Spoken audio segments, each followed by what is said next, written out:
Again, thank you very much for attending MPA Seminar, co-organized by Tokyo International Film Festival. I'll be serving as your MC today from Japan International Motion Picture Copyright Association. My name is Murakami. Thank you for your support in advance. So on behalf of the organizers from Motion Picture Association, Asia Pacific Senior Vice President, Mr. Edward Neubronner, will give a welcome address. Over to you, Edward. Please welcome him. A big round of applause. Konnichiwa. Hello. Distinguished guests, ladies and gentlemen, my name is Ed Neubronner. I'm the Senior Vice President for Operations in the Motion Picture Association Asia Pacific. Once again, we are honored to be here to partner with the US Embassy, the Federation of the Japanese Films Industry, and Uni Japan to host this seminar. My thanks to the members of the House of Representatives, Amari Sensei, Ito Sensei, and Mitani Sensei for your presence here today. Endo Chairman, thank you so much again for all the years of support. From the US Embassy, Economic Minister Counselor Evan Felsin, and Nasuno-san, Secretary General, Secretariat of the Intellectual Property Strategy Headquarters in the Cabinet Office. Of course, thank you again to all of you for being here this afternoon. As we meet today, there's an excitement worldwide at the renaissance of the Japanese storytelling and filmmaking. Japan has the potential to become one of the most important production hubs in the world. And the studios that MPA represents are invested in telling authentic local stories which will resonate with domestic audiences as well as new audiences worldwide. Now, great movies start with great stories. And these days, these movies are made anywhere and anytime in the world. The production ecosystem has radically transformed over the last decade. The globe is now effectively a giant soundstage with many countries making it attractive for big film and TV productions to shoot in their cities and countryside. And that is the reason for our gathering here today. Hosted against the backdrop of the 36th Tokyo International Film Festival. There are many stakeholders who support the idea of developing an attractive film and TV industry ecosystem for international production. Today is a perfect opportunity with so many experts gathered in the room to help progress these ideas into reality. Our guest speakers will explore how Japan's new incentive program will work. They will share their experiences producing high-quality content in Japan and further afield. And they will make observations on some of the best practices Japan can consider adopting to compete effectively on this global production playing field. This year marks the MPA's 101st anniversary. And what better way to celebrate this significant milestone here at the Tokyo International Film Festival, discussing innovation and creativity in film and TV productions that will take us well into the future. We thank you for allowing us to be here to share this journey with you. And I look forward to a fruitful and productive discussion. Arigato gozaimashita.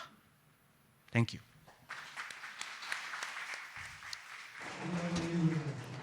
Mr. Edward Neubronner, thank you very much. Next. As a co-sponsor, Tokyo International Film Festival, Mr. Hiroyasu Ando, the chairman of TIFF, to give a remark. You have the floor, Mr. Ando.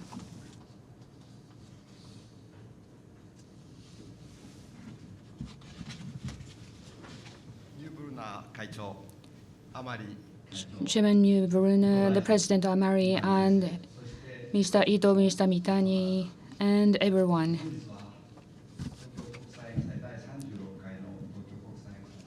On the occasion of the 36th Tokyo International Film Festival, I would like to offer my sincere congratulations on holding MPA seminar today. Last year, in this forum, I offered a remark. COVID pandemic was still intense, but this year I sense that we have passed the peak. Thanks to your support, the number of the films increased by 25%. And day before yesterday, at the opening ceremony, there were many participants, which was doubling the number of the last year. And what is more, we had overseas guests. Last year, we just had 104 guests from overseas, but this year, closer to 2,000 people are taking part in the event. So it is indeed the international festival. When we look at the global situation, the international film festivals are facing various challenges. For example, on the activation of the video distributions and increase of the international co-productions. And later today, there will be a discussion on the improving production environment and the strengthening talent development. Those are the challenges ahead of us. I feel strongly that our film festival needs to address many of these issues for future progress, so I will pay attention to the discussions at today's seminar and use them as a reference. I will conclude by wishing today's seminar a fruitful one. Thank you very much. Thank you, Chairman Ando. Next, we would like to hear from the honorable guests. First of all, I'd like to invite Mr. Akira Amari, member of House of Representatives, former Minister for Economic Revitalization. Mr. Amari has organized a research commission on intellectual property strategy at the level of Democratic Party, and he's been providing a strong support for our contents industry. So, Mr. Amari, over to you. I am Akira Amari, a member of the House of Representatives.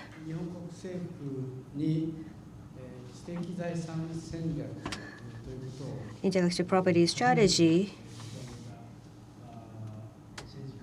I'm the politician who started this agenda of intellectual property strategy for the first time in the Japanese government. That's what I've been invited here. With the opening of Tokyo International Film Festival to hold the MPA seminars alongside is quite significant. So the IP of the creators to respect the creativity and showing the respect would lead to the next artworks. And we have to make sure to protect that cycle. We have to establish that cycle. And that would lead to providing contents for those who enjoy the contents. That would provide a joy to those people who enjoy the contents, and I think a great opportunity. Now looking back, starting with a law to prohibit the films to be stolen, and ever since then we've been working on creating an environment to protect this industry. The illegally copyrighted works to prohibit the downloading of the illegally copyrighted works, and to also prevent the lead site, to make measures to prevent the lead site, and to revise the copyright law accordingly, and so forth, to protect the rights to create for the copy holders, and in order to protect the cycle of leading that to the next creation. Some said that it's side blocking that would be a quick response. But until we lead to the last resort, there are some efforts that should be made. So that's a major issue pointed out to us. So we have to exhaust all different measures, and if nothing works out, then the last result should be the side blocking. And with that, we're in the midst of making various efforts. Now, ever since we started having artificial intelligence, copy holders and the actors' rights are infringed in many ways and have to be protected in many ways. So we need to come up with the new measures with the emergence of AI. So in any world or era, this power to be creative will bring the next stage of creation. So any action that would hinder that would take away the opportunities for many people to enjoy the new contents. That means that they will take away the joy from this world. That needs to be commonly understood, and we have to establish an environment for that purpose. So all the stakeholders gather here and share the common aspirations to the rest of the world. So this efforts, I believe, I hope, will spread all around the world. Thank you and congratulations. Mr. Amari, thank you very much. Next, as a sponsor for today's event, Mr. Ivan Felsing, Economic Minister Counselor in the U.S. Embassy in Tokyo, to say a few words. Minister Counselor Felsing, you have the floor.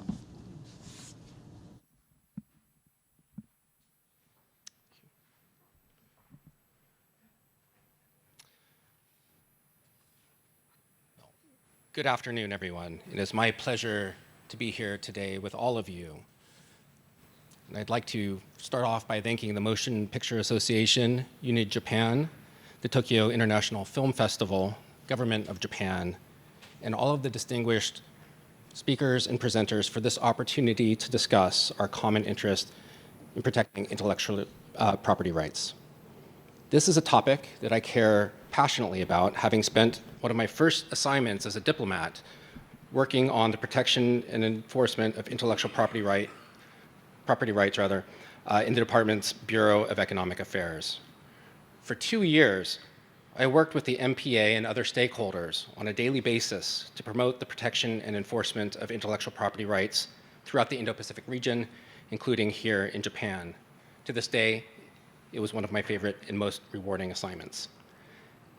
As you all know, Japan is the third largest box office in the world and amongst the largest subscription video markets in Asia. Events like the Tokyo International Film Festival are a major reason why Japan enjoys a global reputation as a cultural powerhouse and a leader in soft power, and why it should be a natural choice to shoot and produce both domestic and foreign films.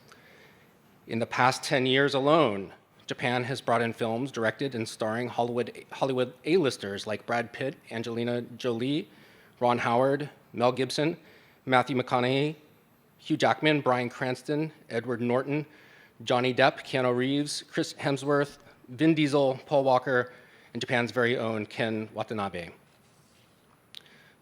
The film and television industry is estimated to employ as many as 520,000 people in Japan, and contributes as much as 1.25% of Japan's gross domestic product.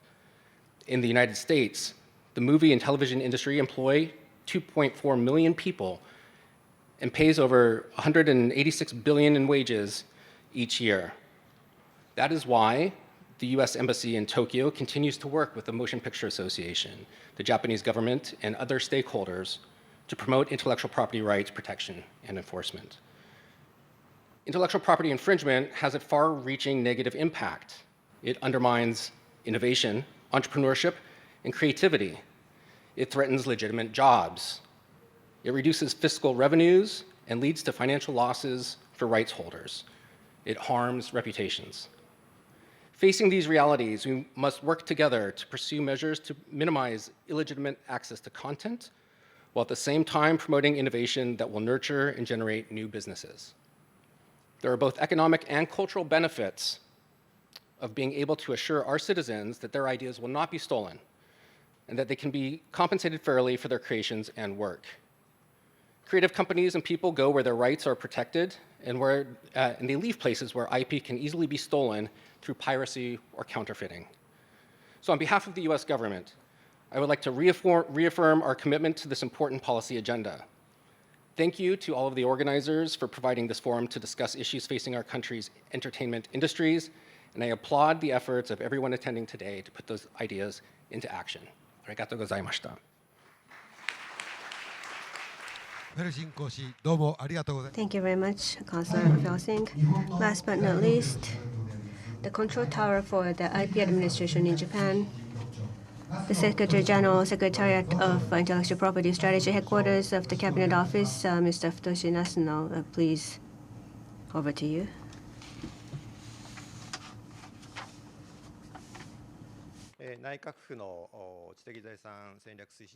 I'm serving as a Secretary General of Secretariat of Intellectual Property Strategy Headquarters of the Cabinet Office. My name is Nasuno. Thank you very much for inviting me to the MPA seminar today. And I'd like to express my gratitude to the members of the Motion Picture Association for your continued support for Japan's intellectual property policies. Now, visual works such as films and broadcast programs play a key role in realizing new values as comprehensive art forms that include various elements such as manga, novels, music, and art, which becomes the core of the contents, as well as a soft power to deepen empathy with the Japanese history, culture, and society among viewers outside of Japan. So in that sense, they play a very significant role in realizing such new values. For that purpose, as is the topic for today, we believe that it is extremely important to support the film production by improving the environment for shooting films on location. In particular, invitation of the on-location filming of the international films to Japan provides an opportunity for the Japanese businesses and the human resources to transcend industry boundaries and participate in the world-class film production. And it's expected to have a significant impact on the advancement of production methods and production management, as well as the human resource development. It also has a great significance as it will contribute to an increase in employment in film-related industries, an increase in inbound tourism, and the revitalization of the local economies. With regards to attracting international films on location, since 2019, we have actually attracted 6 films and conducted a research project to verify the effects of job creation and inbound travel. As a result of the survey, it was estimated that the direct effect on the total support amount of approximately 400 million yen for the 6 films would be more than 10 billion yen, and the total effect, including the economic ripple effect from tourism, would be more than 200 billion yen. In addition, a total of approximately 2,000 jobs have been created by those 6 works. Based on this, the Ministry of Economy, Trade and Industry, the government agency in charge of promoting the contents industry, has just launched an incentive program in October to subsidize up to 1 billion yen per project for production costs related to on-location filming in Japan by overseas film production companies, with the aim of promoting the film industry and regional development, as well as increasing inbound tourism through the utilization of the Japanese domestic human resources and cooperation with the local communities.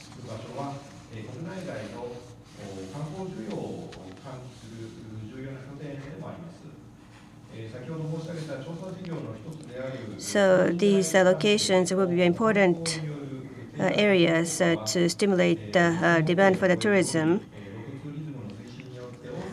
Film location sites and locations where the story took place are important bases for stimulating domestic and international tourism demand. The economic ripple effect from the tourism by Tojingai Tante, the detective in the Toijin town, one of the research projects mentioned earlier exceeds 100 billion yen, and we can expect to attract many tourists through the promotion of location tourism. Although the issue of over-tourism has been pointed out recently by attracting locations and promoting location tourism all over Japan, we can have people visit rural areas as well. So we would like to promote these efforts from the perspective of over-tourism measures as well. In addition, by holding the government-private sector liaison meetings on improving the environment for filming on location, we have put together the guidelines for the smooth implementation of filming on location, which outlines items to be addressed by film commissions, license holders, producers, and others.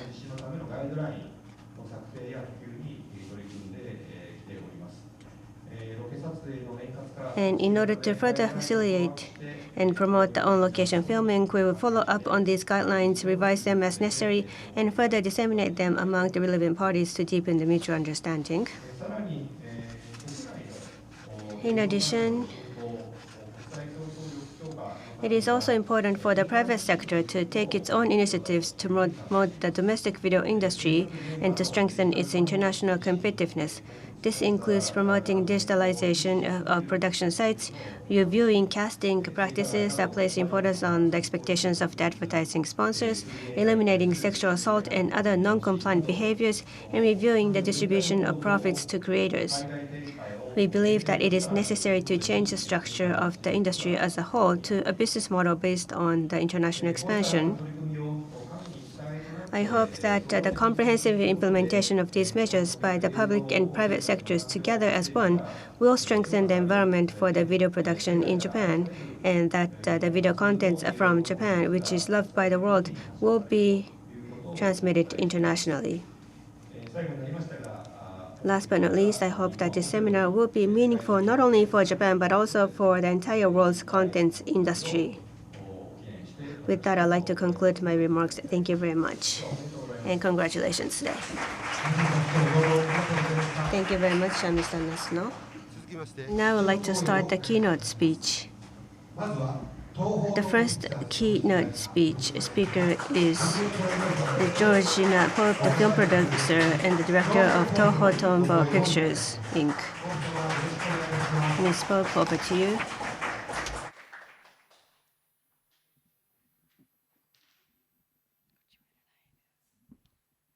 Hi there. Firstly, I'd like to thank the MPA Asia Pacific office, as well as the Japan MPA office, and of course Tokyo International Film Festival, for giving me this unique opportunity to speak to such an influential group of people, many, I believe, focused on the common goal of making Japan a dynamic location destination. My name is Georgina Pope. I'm from Australia. I've been shooting in Japan for 30 years. Huge, high-profile Hollywood films with casts and crews of hundreds. High-end international episodic television and international commercials, small award-winning European films, and even tiny low-budget music videos. I've been lucky enough to have filmed in almost every prefecture in Japan, from the snowy landscapes of Hokkaido to the beaches of Okinawa, and the so many and varied landscapes in between.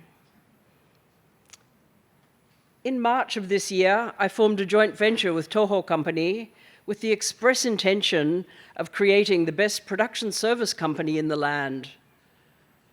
Right here, right now, we are all in a very good position. Why? Because the world is in love with Japan. There is massive global interest in everything Japanese: art, fashion, youth culture, food, and IP such as manga, animation, and film. And you just have to glance out the window. There are international tourists everywhere. So how do we harness this interest and improve and fully establish Japan as a location destination for high-end international production? All sorts of producers, directors, and creators dream of shooting here. My desk is covered with scripts from every corner of the world. Sci-fi projects to historical dramas, big budget to low. And I've never worked with an international crew who did not want to come back to Japan again. Since I first hosted international crews, I've had many, many repeat clients. As we know, as we all in this room know, the level of takumi, or craftsmanship in Japan, is admired all over the world. And this clearly applies to the film industry. Our camera, wardrobe, and art crews are extraordinarily talented and dedicated to their craft. Japanese crew in all departments are known for their dedication to the project and for their diligence and creativity. So let's ride this great wave of interest. I would now like to outline, though, some areas where I think we can improve in order to become a stronger production destination. Public awareness. Let's start with that.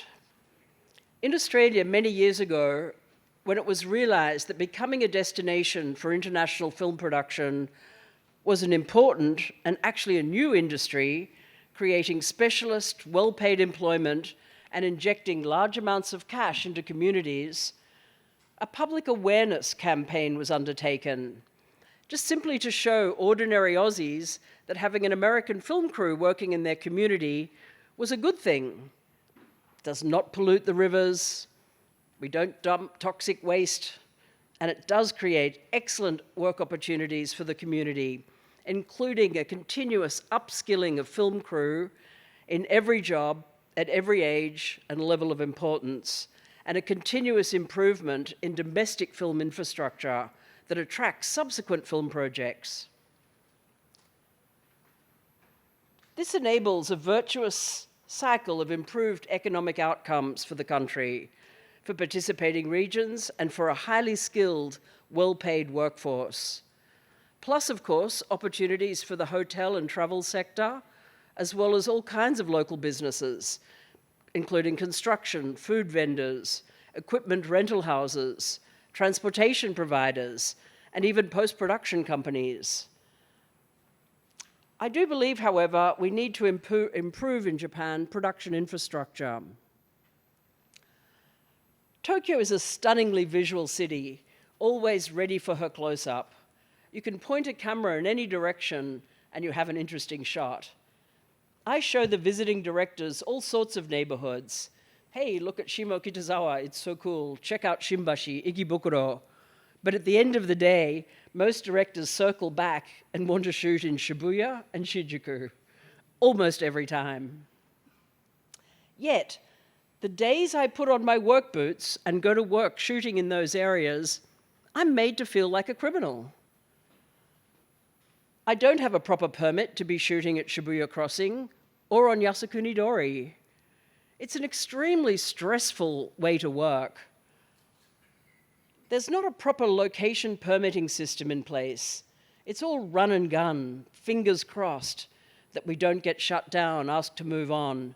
It's also very risky, especially for a large crew. Yet, over and over, these are the areas foreigners want to shoot and want to see on their films and dramas. Can we not put a proper permit system in place? It would certainly make shooting more secure as well as safer. Take a slug. What else? I feel we also need more infrastructure in terms of police and fire department cooperation, making shooting on the street, and road work in particular, safer for both my crews and the general public. I really get weary of hearing, it's a grey area. This sort of thing can't be grey. If the industry is seriously allowed to blossom, it must be black and white. Almost every film and drama requires some sort of road work, characters moving around the city, actors speaking in cars, on bicycles. Therefore, a nationwide system of permitting would be very helpful indeed. It was a couple of years ago, I was shooting a large TV drama for one of the big American streamers.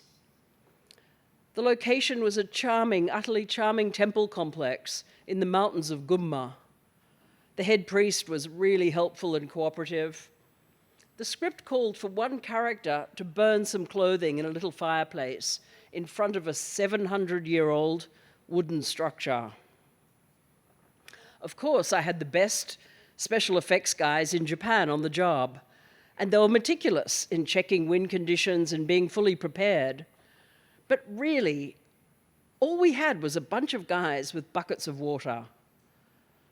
As we were shooting, and I'm watching small embers dance around, I realized if I was doing this scene in any other country, I'd have 3 fire trucks behind me, not a bunch of guys with buckets. Luckily, the temple survived, but the point is, it's a super stressful way to work. And it's not complicated to improve these methods of working and keep up with international levels of safety and security for both the people and the temples. And productions are happy to pay for police and fire services, as is normal overseas. We're not looking for freebies. But speaking of Gunma, let's promote shooting in rural areas, and perhaps, like many other countries, provide improved incentives to shoot in regional areas that might benefit from the widespread economic uptick that film crews bring. It does cost us in production to shoot in the countryside, as the film industry is fairly centralized to Tokyo.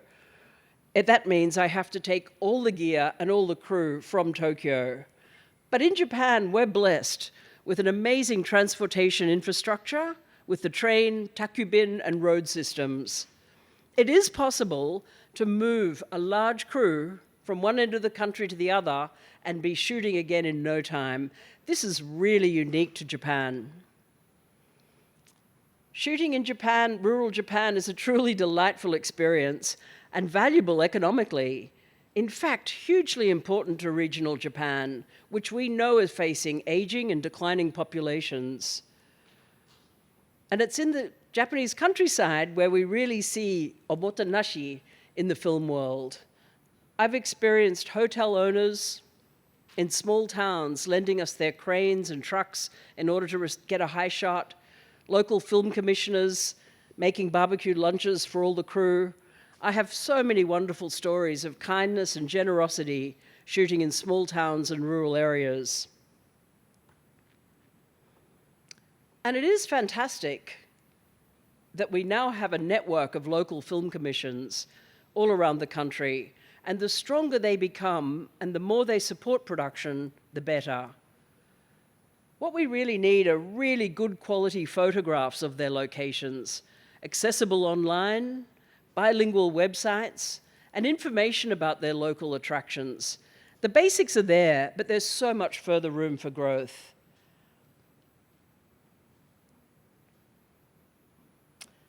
Now, my next topic concerns incentives. I know that many people in this room have put a lot of work into establishing a national incentive system, and some of my projects have benefited from pilot schemes of the last few years. Yet we are so far behind our neighbors.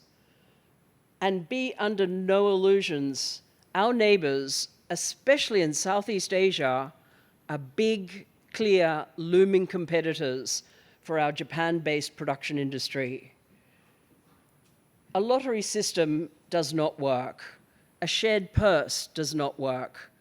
Producers need a predictable, robust, easy-to-understand system like that they have in the United Kingdom, in Australia, New Zealand, or our fiercest competitor, Thailand. Earlier this year, I was taking an American group, a well-known showrunner, his producers, and studio executives on a location scout. From the beginning, they were upfront with me, and they told me that they were also considering Thailand, as well as Japan, to shoot the entire season of their successful award-winning drama. The show creator, however, really loves Japan and was determined to shoot here. And creatively, Japan made sense. And oh boy, it was a great scout. we saw some absolutely stunning locations all over Honshu. The showrunner loved it all. I was feeling very confident that I had it in the bag. But one afternoon on the location bus, everybody's phone pinged. It was the Thai production company informing them that the Thai government had just announced a renewal and an improvement on their film incentive system, a 30% rebate. For their project alone, that meant US $4.4 million for their show. That's roku oku. That's a lot of support. Everybody looked at me in sympathy. At the time in Japan, we had no incentive in place at all. I could not respond with a concrete answer. Just maybes, we don't know yet, it'll be announced soon. But really, all I could hear was whoosh, the sound of a $35 million project flying out the window of the location bus. Of course they decided to shoot in Thailand. That day, we lost a very big piece of business that would have kept Japanese crew engaged for 11 to 12 months of big budget work. It would have been a 6-month shoot. It's such a pity, but sadly, it's not an isolated incident. Financiers and producers need a simple, predictable system that they can bank on and plan around. The current system feels a little unclear. If multiple projects are received, the money must be shared between them. But that makes no sense to the international industry, and it does not help producers at all. Nor does having deadlines for paperwork tied into government fiscal schedules. We must adapt to the needs of the industry we're trying to support. Now, studies carried out in Australia and New Zealand, which both have robust, well-used systems, have shown the ROI, the return on investment, for every dollar spent on incentives is showing a return of $5 to $6 for the economy, for the local economy. Now, there's some research that indicates that it's an even higher figure than that. I've heard as much as $20.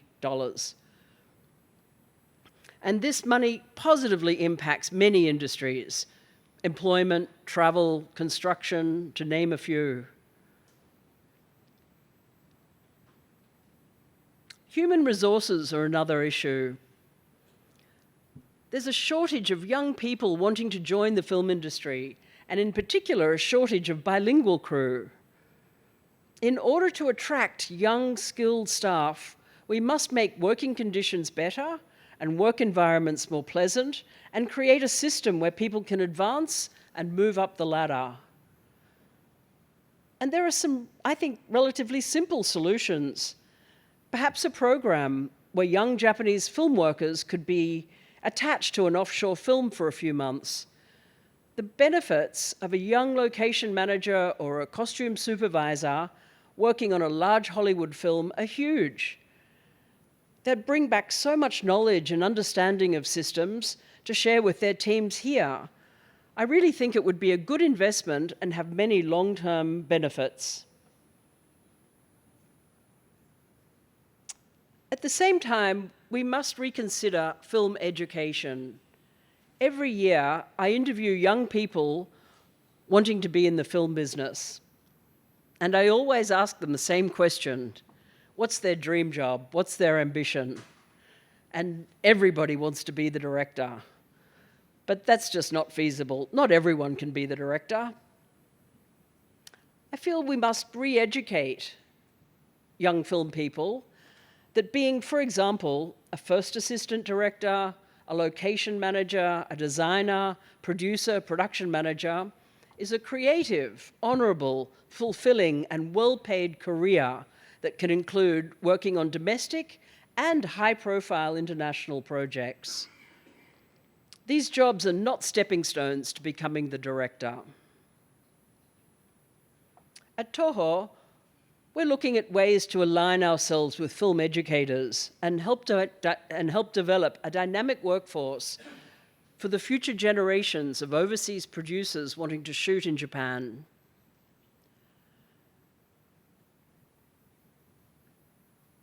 I think my time might be up. I could go on and on. But I'm more than happy to discuss and continue discussions of any of these issues with any interest groups. In summary, I feel the three areas that we really need to address in order for Japan to become a dynamic location destination are education, permitting systems, and incentives. Thank you, everybody, for this wonderful opportunity to speak today, and I look forward to future collaboration. Yoroshiku onegai itashimasu.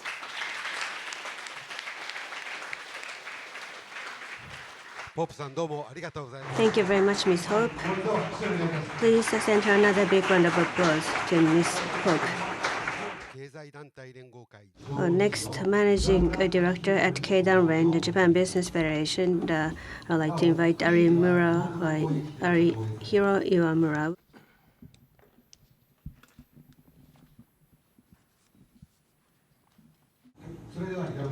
So over to you, Mr. Iwamura.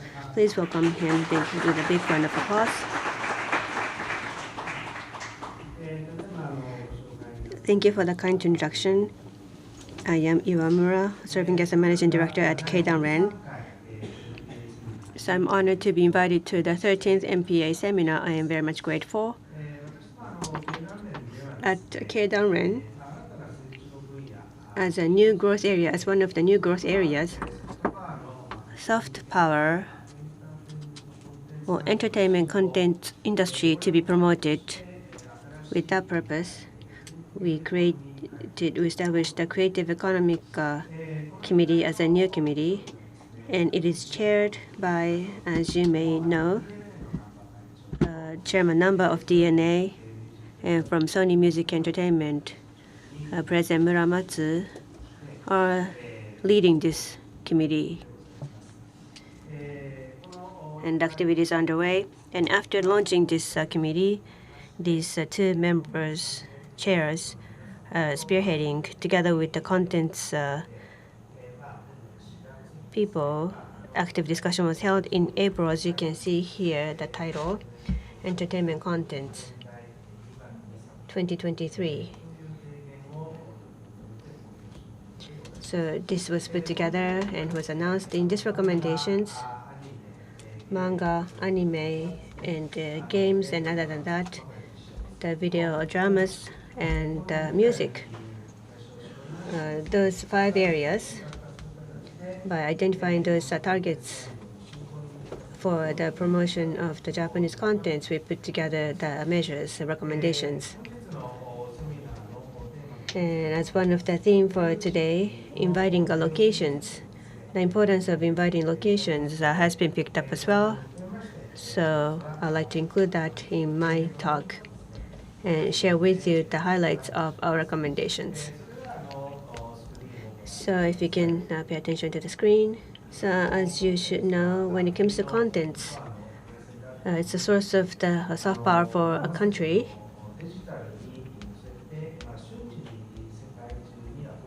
And we can approach the rest of the world instantly on digital. So it has such potential. And because of that, as a source of the new competitiveness, it is drawing higher attention. And at the same time, coming along with the contents, services, and to expand the exports of those. And for those who are interested in our contents, for them to visit Japan, so promoting the inbound visits, there are some ripple effects like that that are expected. As a matter of fact, in the global contents market, the size is getting bigger and bigger. Japan has owned significant content, and we have created a community beyond the boundaries. Yet, recently, as you know, Japan is faced with the drastic decline of population, and the domestic market growth potential is actually deteriorating. And also, the production cost going up and getting the talented human resources. And as was mentioned in the previous presentation, different governments are providing incentives, and there is a heightened competition. So in some areas, there are limited works that are produced in global standards. So there's this opportunity that the global market is expanding, yet the Japanese market is shrinking. So we're in the middle of that. We're in the borderline. That was really the starting point of our discussion. Therefore, on the Keidanren, Japan has a strength in creating contents, so supporting people, and the global expansion is what we need to strengthen. So in this recommendation, therefore, to sustainably expand the presence of the contents out of Japan, and you see at the very bottom the specific KPIs. As of 2021, it was 4.5 trillion yen, which was the size of the global markets for Japan's contents. We would like to make it 3 times or 4 times, 15 to 20 trillion yen. In order to achieve this, so far there was a rich market in Japan. The Japanese contents industry itself should take measures with the outlook for the global market. We need to change our mindset as well.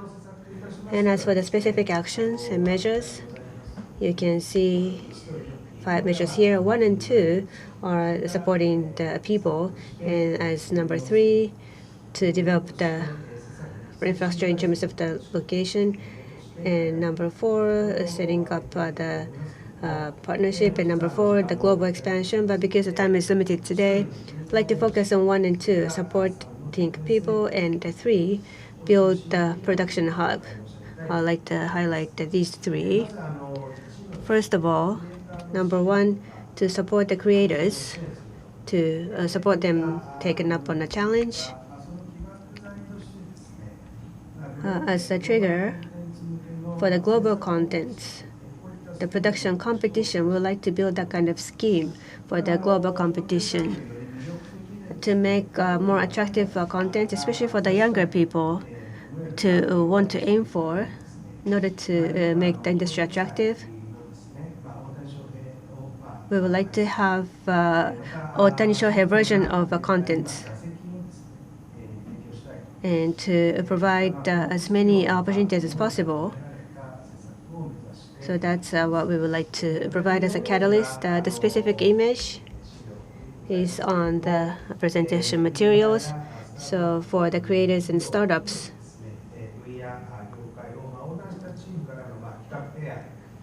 proposals on the plans, cross-horizontal, we would like to have a competition to support the production cost and support the necessary resources. So that's what we would like to aim for.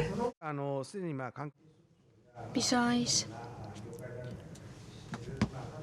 there are various support extended by the governmental agencies and the different organizations, so that those are consolidated. And when signing a contract with an overseas counterpart, legal support to be expanded.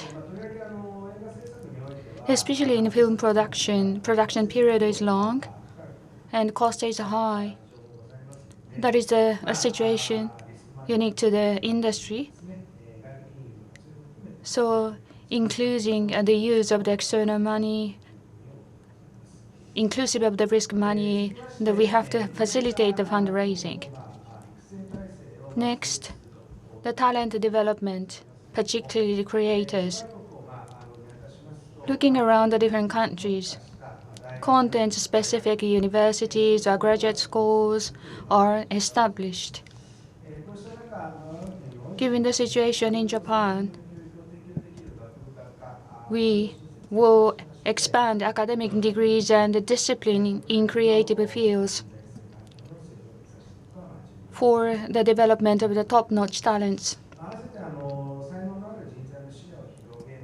Furthermore, to expand the scope of talents, giving opportunity for overseas studies. So probably the continuous support is needed, and that is defined as well. And after coming back to Japan, we have to offer place and opportunity to play active role. So the top level skills and know-hows are acquired, and the talent with high aspiration should engage in the content creation. So in order to achieve that, private companies need to make extra effort in realizing that.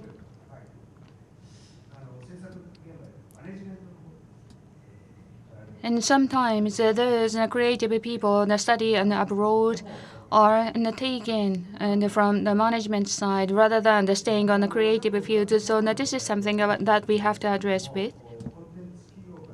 And from content companies, ultimately, what is most important is, of course, the quality of content. On this point, we have been discussing within Keidanren. Although it is time-consuming to develop a scheme to nurture talent, but the government of Japan is also putting extra effort in the developing talents. So now this is another identified issue that we have to tackle with moving forward. Next, as for the concrete measures, during the process of consideration, we try to create an environment, so state-of-the-art in the facilities and entertainment facilities are integrated, and there we develop people, and contents are created and introduced to the world. That has been envisioned. So in order to be competitive in the global arena, we want to create a symbolic place of attractive Japanese entertainment. Not only with that, we will tie up with tourism industry and attract overseas production companies. As for the attraction of overseas productions, I think Australia is quite proactive. But in Japan, the state-of-the-art know-how to be acquired and overseas production companies' relationship development are the areas that we should proactively engaging in. In FY22, in the supplemental budget, METI secured location invitation related budget.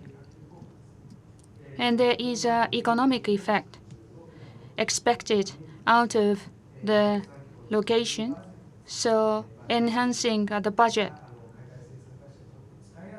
and offer better production environment for the overseas production companies. We are considering to be more proactive in disseminating information. So far, I talked about the various activities on the agenda. In order to be more effective, we need to take more integrated and a centralized approach. Within the government of Japan, content-related departments have been dispersed across different agencies. So on that note, for example, we are proposing to establish a content ministry. This is just one example. But we need to have a command function and execution organ. And through more proactive collaboration between government and private companies, we need to facilitate the activities. And as a major supporter for the overseas deployment, government agencies and having overseas offices we can allocate the content specialists so that we can gain better knowledge on the unique business custom and legal requirements of the content business. That is another requirement. Lastly, now as number 5, to open the way for the overseas deployment.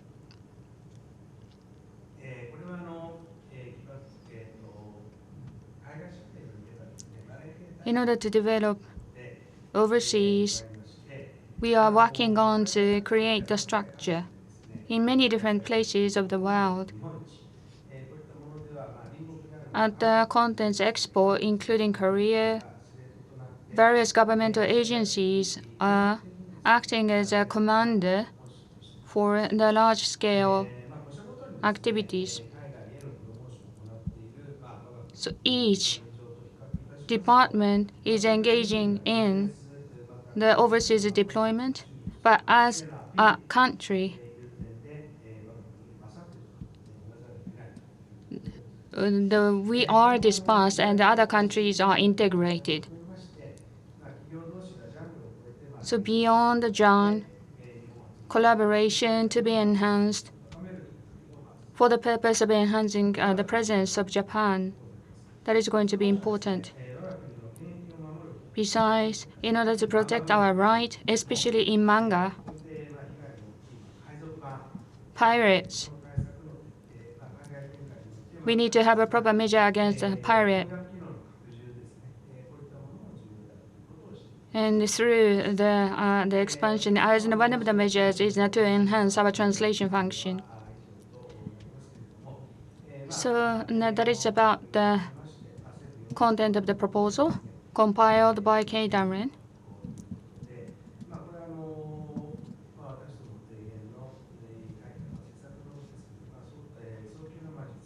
So early execution of those proposal is expected.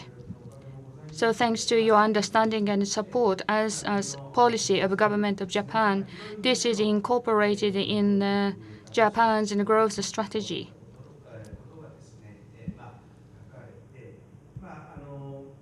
Namely, the development of the creators. And part of the proposal have been reflected in international policy.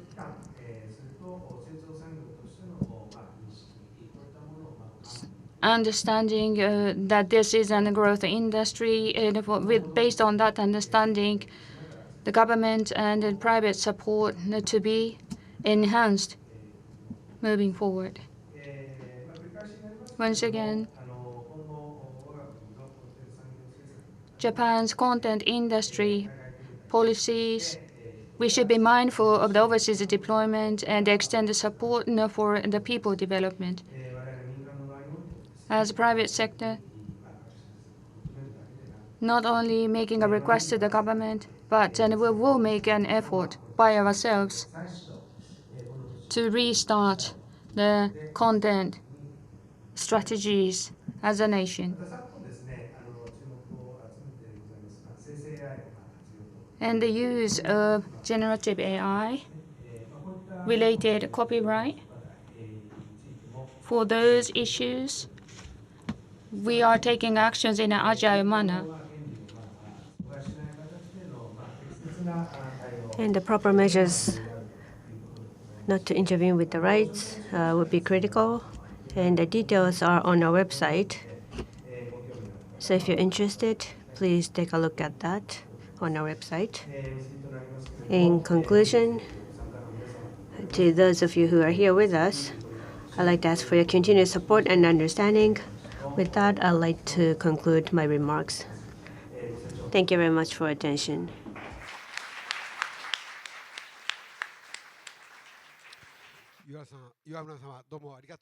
Thank you very much, Mr. Iwamura. Please send him another big round of applause. The next keynote speaker is Ms. Ruriko Sekine, the Secretary General of Japan Film Commission. The title of her talk is The Economic and Social Benefits Prompted by Location Promotion.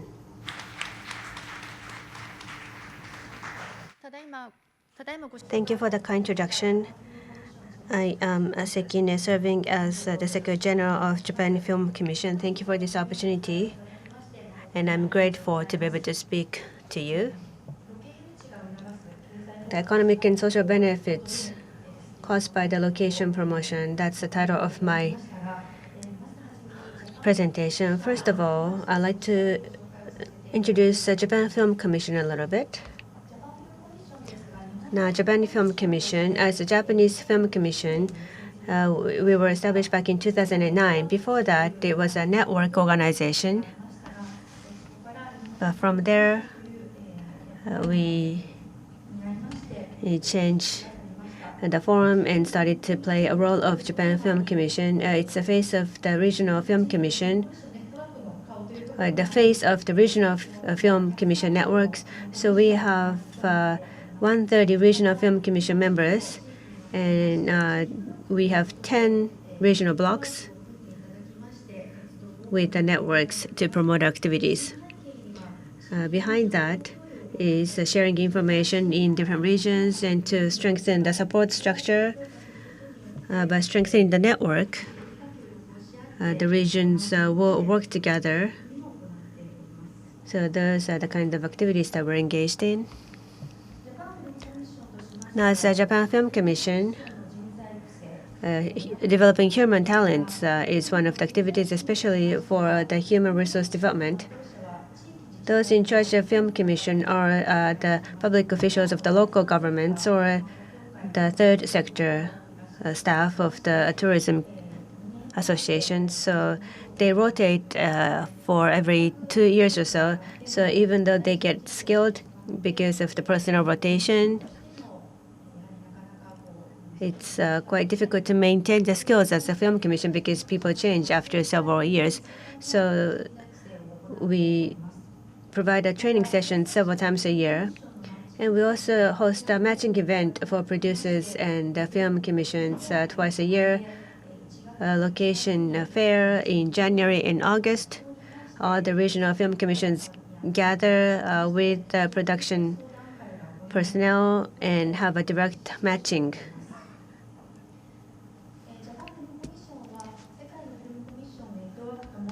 So we also work with the International Film Commission Network, FCI, Association of Film Commissioners International, and Asian Film Commissions Network. We are the members. So especially during the pandemic, we were able to see what's going on through the network. So it was a great opportunity for us. Now, let me introduce efforts so far on the inviting locations. First of all, for the Film Commission, we go to different markets and to do a regional promotion. We've been doing this for almost 20 years, including Tokyo International Film Festival, and we also participate in international events to give a presentation on the locations in Japan and how to do a shooting in Japan. We talk to people on those, but especially for the large projects, it's been very difficult for us to successfully invite them because at the end of the day, they ask us whether we have an incentive. If we don't, then they go to different countries in many cases. And for the shooting, people have this impression that it's very difficult to shoot in Japan. So because of the lack of infrastructure, it's been very difficult to bring the international locations to Japan. But there is a high interest in having a production in Japan, and we receive about several inquiries every week from all over the world about shooting in Japan. So we know that there are many people who are interested in shooting in Japan, but so far because of lack of incentives and because of this understanding that it's very difficult to shoot in Japan, it's been difficult to attract large projects location in Japan. So here you see some cases, well, we've missed so many opportunities, but just to share with you a few examples. Mission Impossible that came out just this year, actually, they did look into shooting in Japan, and there was a location search that was conducted. However, because of lack of incentives and because of the permit issue, they decided to go to a different country, and they actually ended up shooting in Venice. And this movie came out in 2016, directed by Martin Scorsese, Silence. The original was Shusaku Endo, and the story takes place in Nagasaki. So the location search started from about 2007, and originally I was in charge of the film commission in Nagasaki. So back then I helped this location search, but it went to Taiwan. They decided to provide a full-fledged support, and we missed this opportunity.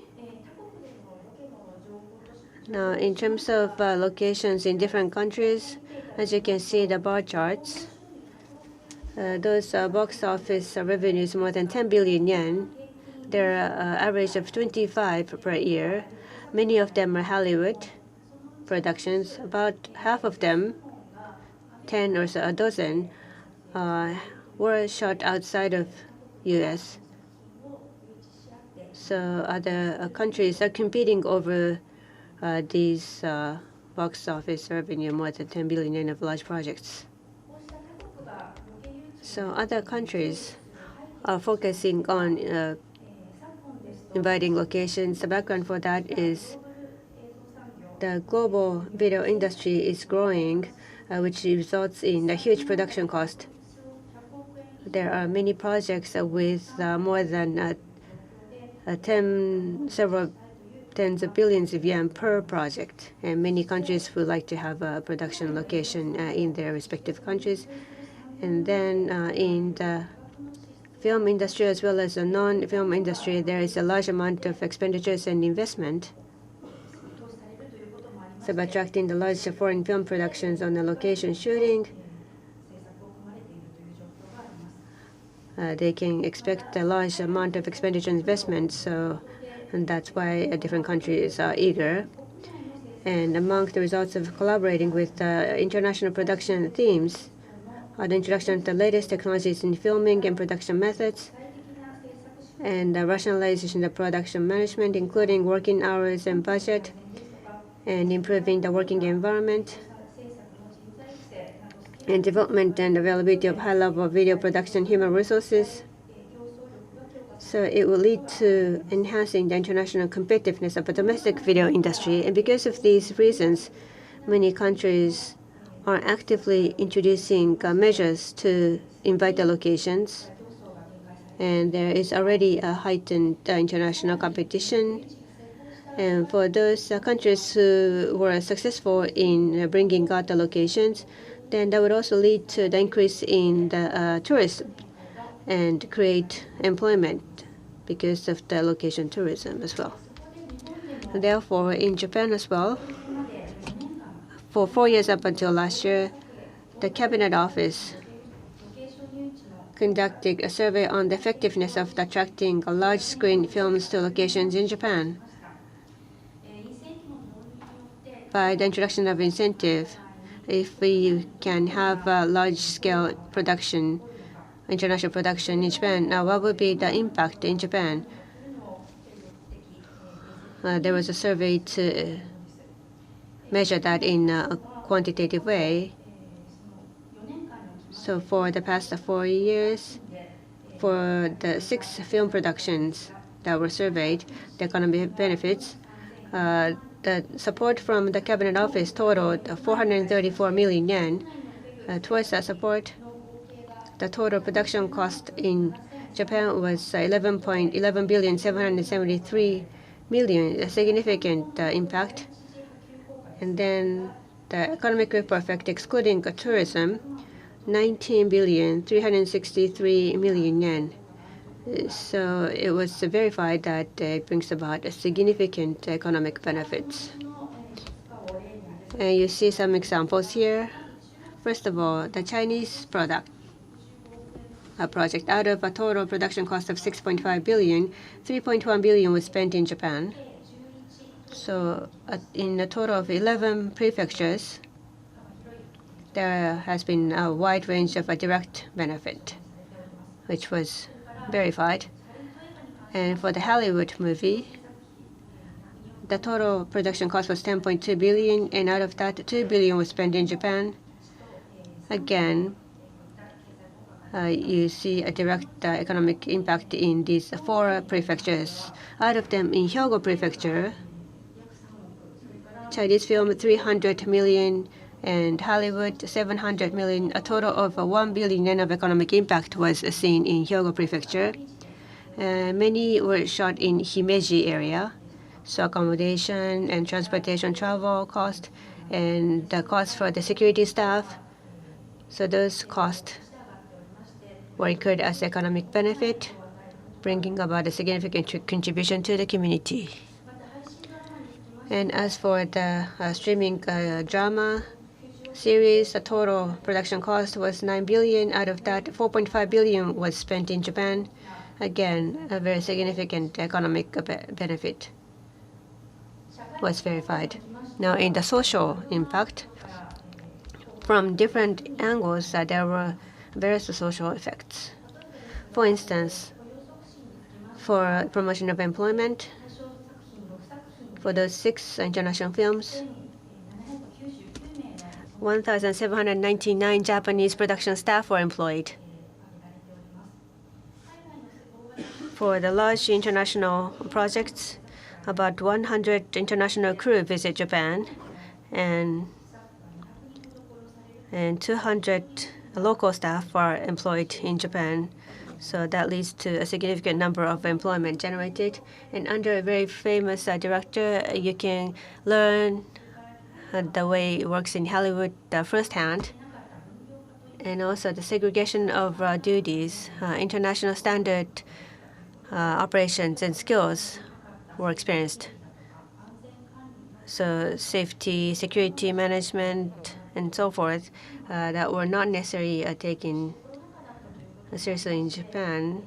And because of the pandemic, in a certain film, 500 million yen was spent for the anti-COVID-19 measures to ensure the safety.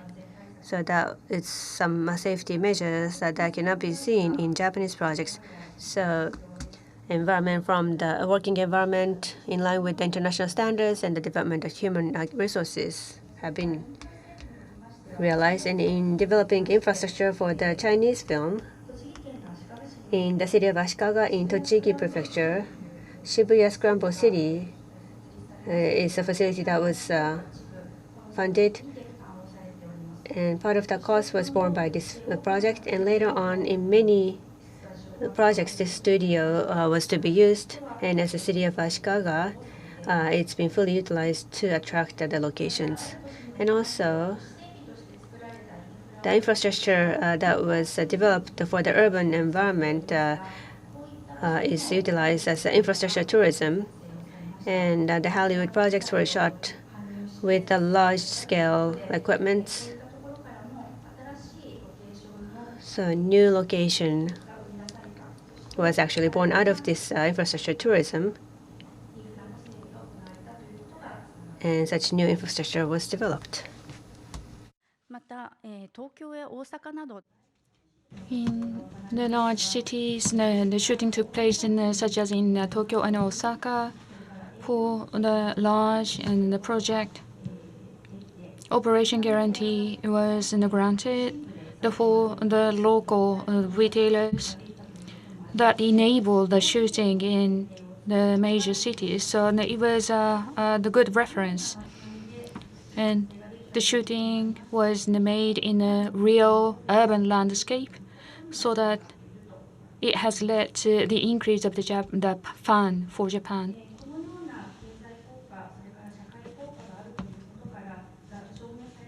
So those were verified. Various supporting systems and activities are taking place in Japan currently. As was mentioned at the outset, METI is on offering the subsidy to facilitate the Japanese the location by the overseas production companies.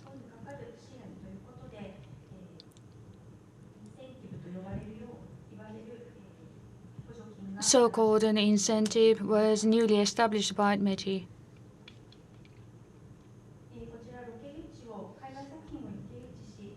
Induce and attract the location. As a result,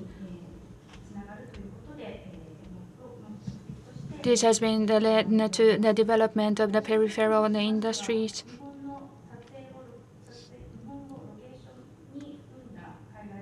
So the overseas film or work, including the location in Japan, and the work to be participated by the overseas staff. So that is the eligibility criteria. And some other conditions such as direct the production cost in Japan to be exceeded over 500 million yen, and the total production cost to be over 1 billion yen, and the direct production cost in Japan to be 200 million yen. So that those are the eligibility criteria.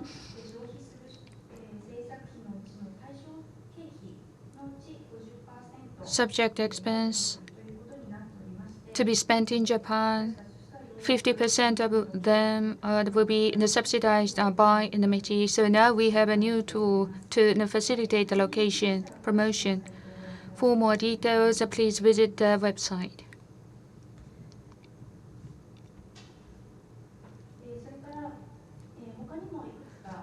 And there are some other subsidy programs as well. This is not a new one, but let me touch upon those as well. Agency for Cultural Affairs offers subsidy for the promotion of the films to promote an international culture exchange through films and contribute to the promotion of Japanese films, as well as support international film co-production activities with the international exchange of human resources, leading to the production and the popularization of excellent Japanese films. So if the project is related to this, then please consider this as well. And as a different means of support, local film commissions are providing information under the name of the Japan Location Database. So this is a one-time search database.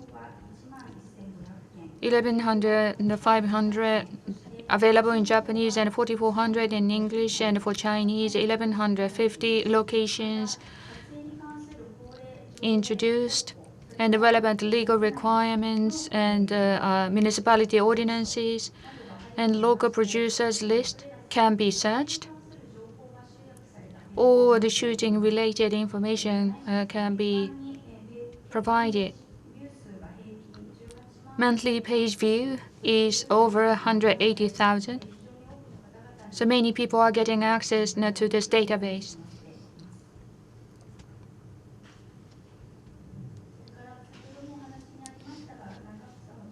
The Cabinet Office and other government ministries, National Police Agency, the Fire and the Disaster Management Agency, and the Ministry of Land, Infrastructure, Transport and Tourism, they issued guidelines for the smooth implementation of on-location shooting.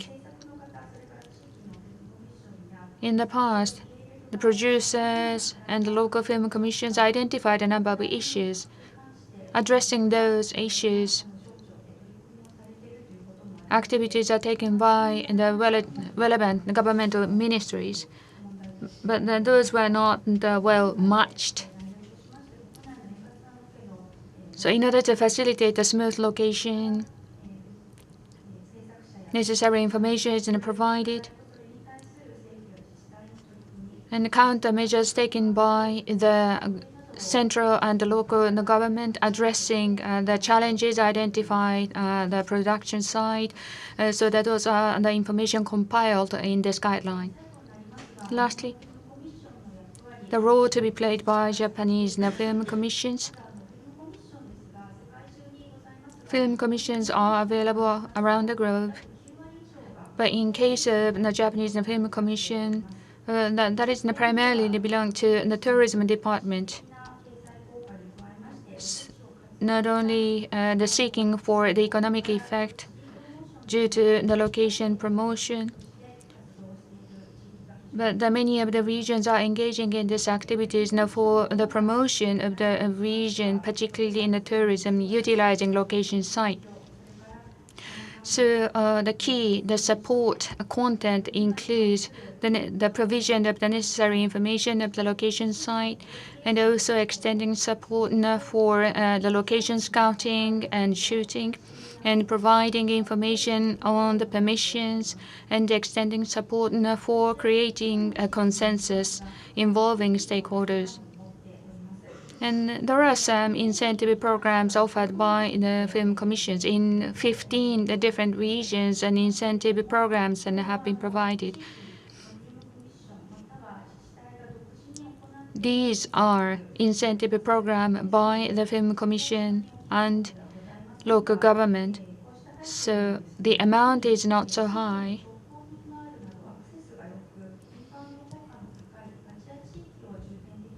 The focusing on to promote the location where having a direct flight available particularly from the Southeast Asian countries, so that those are the targeted countries for providing subsidies.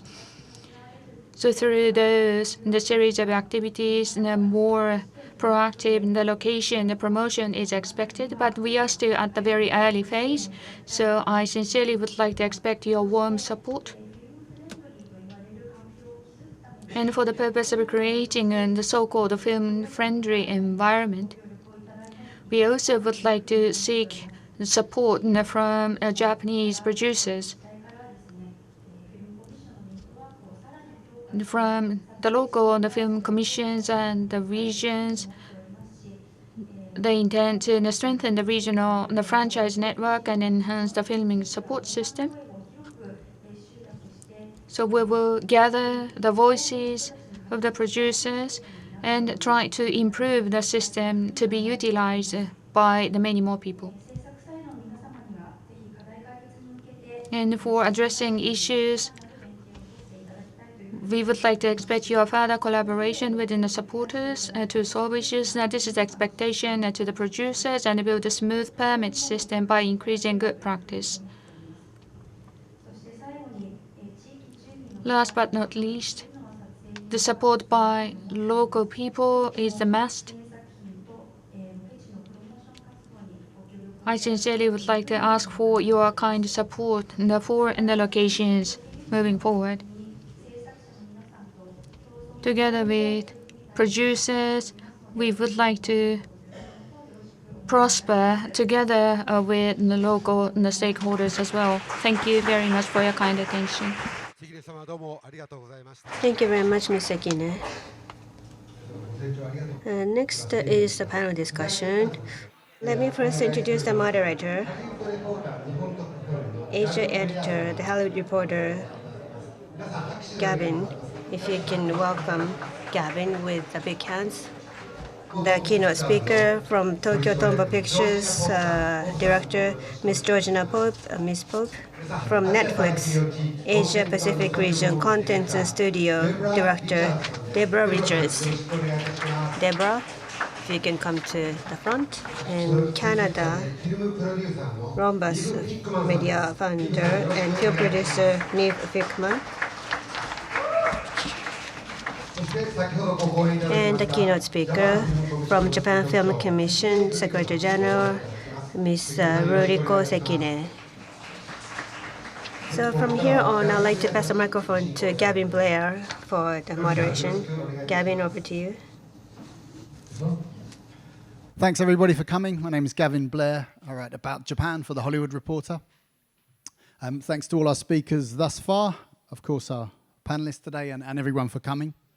We're hoping to have a lively, informative, and maybe even entertaining discussion on how to make Japan more attractive for international productions coming in, including, of course, the Productions Incentive Scheme that we've heard about today.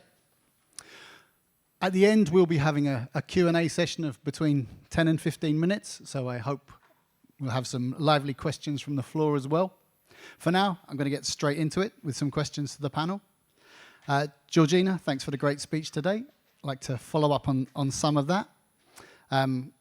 You've obviously got a rich background of experience in working with overseas productions in Japan. I wonder if you could start by talking about some of the ways the situation has changed over the years for that. And also, you touched on it in your speech, but you said you could go on and on, so here's your opportunity. What more could be done? How things have changed over the years, it's a good question. One area for sure was in the early days, shooting in Shibuya, I'd always make sure I wore sneakers so I could run from the police. And these days I feel that a little less pressure to do that, but things have not changed that much. Okay, you touched on the visa, the permit situation there now. So you're saying there's still not a proper permit situation, and essentially you're still filming illegally every time? Still filming illegally, yes. I mean, we've developed all these clever techniques over the years. When you go to the Shibuya police station and the department you're dealing with is the same guys who deal with the construction industry when they need to have guardmen closing down a footpath to allow trucks to enter a work site. It's the same department, and they put a big map in front of you with all these areas of Shibuya blacked out where you can't even think about putting a film crew. So what we do is we permit all around the edges of it and look really innocent, and then we do our prep work around the edges, and then we come into the busy black areas, which are the areas that producers and directors want to shoot in. So how do foreign producers and directors see this when you say essentially we're going to be shooting illegally? What's the reaction? I have learned to couch it in very pleasant ways. I use the word guerrilla a lot and make it sound exciting. And just explain that it is difficult in some of these areas, and explain our technique of having to permit around certain areas. And, and there are some parts of town that really don't like film crews, and I tell them we're taking a bit of a risk in here. But I think a centralized system would really help the industry long term. So have you had situations where you've literally had to stop in the middle of shooting and essentially run away? I've done time. Okay, you can't just leave that there. In one area, on one particular project many years ago now, I was escorted away from the area by the gentleman in blue because a crowd had gathered very quickly. Because of a well-known actor, a crowd gathered very quickly, and I was taken down to the police station and given a good speaking to, and that's happened several times. So you're presumably now familiar with the local boys in blue. Are they now more understanding? I think they might have my poster down there now. But no, seriously, what I noticed after the great earthquake, things have become easier. I think Japan's realized the value of shooting, of Japan being seen on screen as a promotional tool. And I think that I find the police now much more helpful and much more cooperative, even though I don't have an official permit. If I'm doing, one time I had a big crane, and I had a huge, enormous crane right at the crossing. And, they came up to me before we set up and kind of said, don't be silly, don't interrupt traffic, get it done and get out of here quickly. And so there is kind of an openness that I'm beginning to feel, but it's still not anything official. And when I've got a crew on these big international jobs of so many people, it's just so nerve-wracking and stressful, because if we were closed down, I mean, that's enormous amounts of money ticking by. And to be responsible for that is huge. Okay, so that's in Shibuya, where they perhaps know you and are at least used to shoots taking place. Japan's trying to encourage people, shoots, and also tourists to go outside the big cities. What about the situation there? It's essentially the same thing. You're shooting without permits again? It's getting better and better, but it still needs a lot of work to be done. It's obviously a lot easier shooting and getting proper permits in country areas. It should be easier for me to close down a very quiet country road, but it still means a lot of meetings and explanation. But definitely, some of the cities, Osaka, Kyoto film commissions have been really terrific and are getting stronger all the time. Talking about other ways the situation has changed, you touched on language and other issues earlier. Has that improved? Is it better than it was 10, 15, 20 years ago? The amount of English spoken in the meaning industry? that, yeah. Not really. No, it's really been really quite. But I think that applies, in many areas of Japan. Okay, lots to be done. Lots to I think there's a lot to do. And but I think that there's such enormous amount of interest in shooting in Japan that, if we all rolled up our sleeves and worked, really, looked at the issues and how we can resolve it, I think a lot of these issues can be solved, pretty readily. aside from the permits and the things you talked about earlier, from a government level, what else could they do to make your life and therefore the lives of productions easier? I think the world of incentives is the world that really, we have to become competitive with our Asian nations. Okay. Japan has a huge advantage in that when directors and creators develop stories for Japan, you can't go and, you've really got to come and shoot in Japan. I'm seeing more and more projects shoot the interiors in other countries, such as Thailand or Vancouver, and do the exterior work in Japan. But by having a more robust system here, I think that balance will change. But we really do have to watch out for our neighbours. Right. On that theme, Niv, if I could switch it over to you. I understand you shot The Sympathizer in Thailand after considering Vietnam.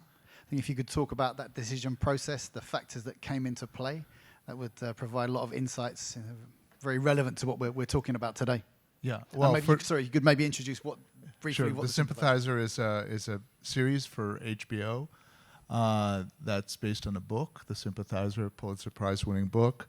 It's a 7-part series. It's actually the story of Vietnamese refugees after the Vietnam War in the mid-'70s who go to Los Angeles, but there's a lot of shooting that was meant to be in Vietnam, and for various reasons, including the will or the non-will of of Vietnam itself, we decided to shoot it in Thailand. But actually, a major reason was the incentive, and also production infrastructure.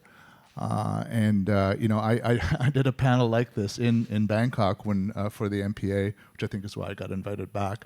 I have to say, it's very surprising to me that Thailand is so far ahead, because Japan is such a more progressive, rich country that has such an incredible film and television infrastructure and a huge population and all the statistics that we heard today.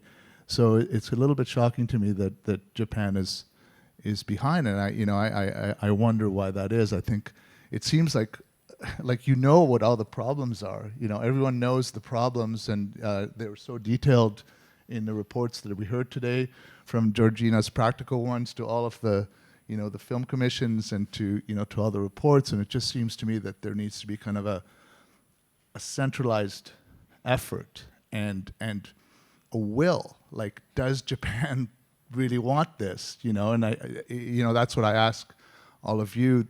And I would say also, coming from Canada, where we have, I think Canada was probably the first place that actually offered incentives, and I think it started a long time ago because Americans would come and shoot in Canada, and when the dollar was low, they'd come more, and when the dollar was high, they'd come less. And so it was kind of a system to kind of balance it out so that they would come all the time.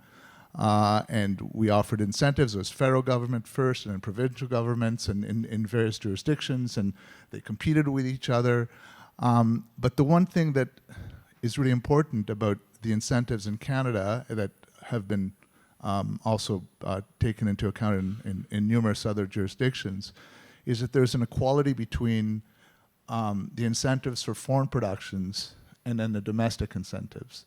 And I think there's a huge relationship between the two, because it's one one giant ecosystem. Of course, if you support local domestic production, then you have crews that are, sustainable crews and larger crews that have much more experience, and those feed into the foreign productions. The experience that they get on foreign productions, then helps the domestic industry, and the two sort of grow together. But I think more importantly, especially in the position that Japan is right now, is if there's a unified support from the local producers, which was your last point, a unified support from everyone in this room and all of your friends for incentives and for creating a better infrastructure all around, then it helps foreign productions, but it also and it helps domestic productions, but it also helps your pitch to the authorities that that are taking the decisions, because it actually helps the local economy in both ways, from bringing foreign money in, but also from stimulating domestic production. So it's all one, really, and that's what I would kind of encourage as just a bystander who shot in Thailand. I also shot in Japan a while back, and I was wondering if all the experiences that I had that were that were challenging, seems like nothing has changed. So that's quite interesting. Although we shot rurally, we shot in Nagano and Yamagata, and those kind of permitting issues were not there. But the difference in production, and certainly we didn't get any incentives back in 2005. Anyway, I'll shut up now. Thank you. I've actually got a couple of follow-ups on that. So I think we heard earlier there was a 30% rebate from Thailand. Is that the situation now?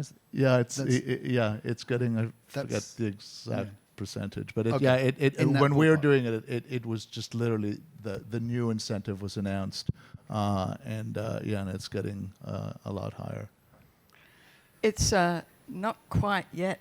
It was announced as a sort of a temporary measure for 2 years, but they're still writing the guidelines, okay? And so it was announced late last year or earlier this year? Earlier this year. Yeah, so there's still not the 30%. There's a 20 plus 2 or plus 3, which will get you up to 25.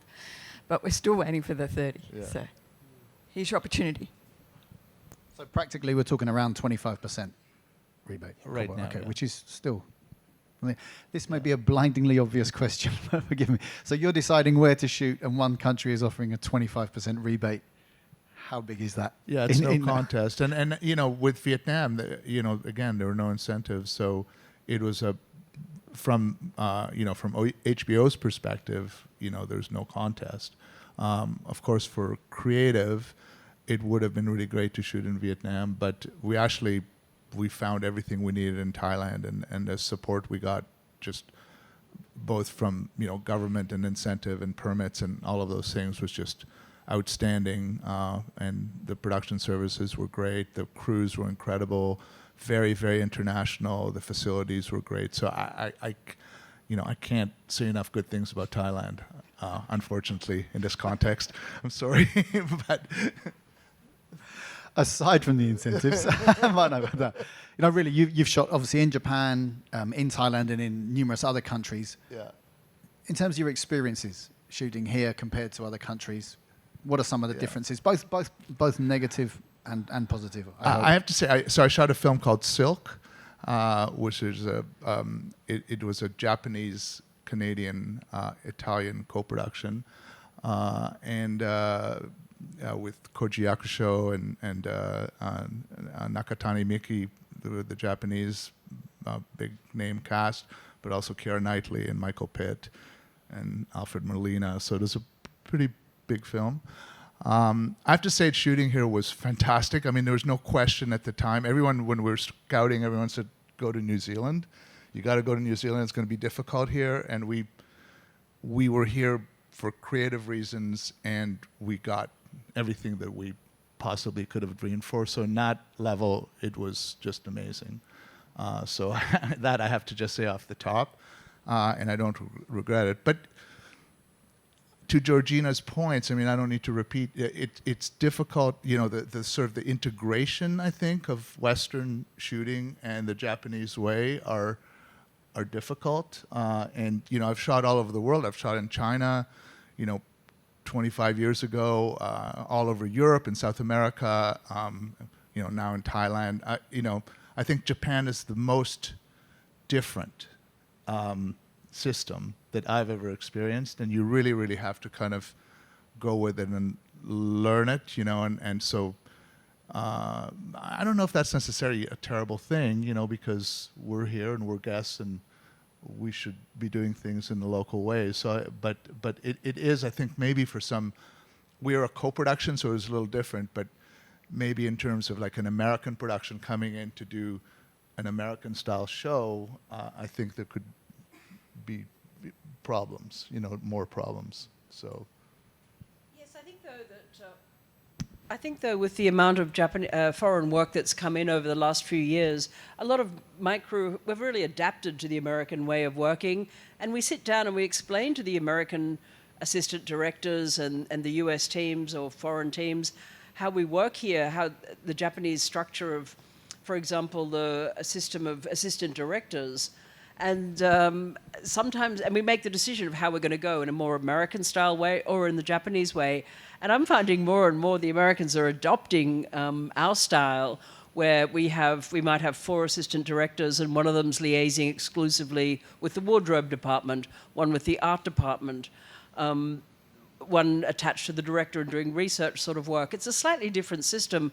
But sometimes they're finding it works. But what it means is sitting down and having that discussion. And that's why I go back to the point, I really think that we'd benefit by sending young Japanese crew from various departments, be it technical people, grips or wardrobe people, locations people, and attaching them to an American film and shadowing the same department that they're familiar with. I just think the benefits that they'd bring back to us and to the crew would just be enormous. I totally agree with that. Yeah. That would be amazing.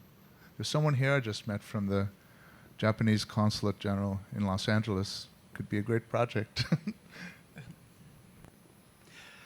I wonder if you could talk about, Georgina's touched on it there, but some of the differences that you noticed. You said it was very different to some of the other places. What were some of those in concrete details?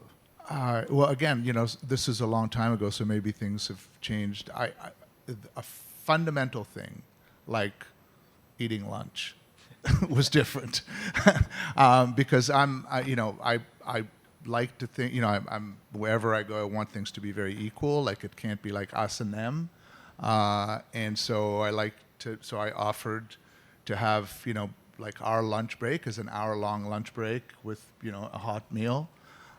So we arranged on the first day we were in Nagano, it was winter, and we arranged for a warm place in the middle of the countryside, that had 2, a Japanese food line and a Western line, and people could choose. And we had the same in Thailand, by the way, and it worked perfectly.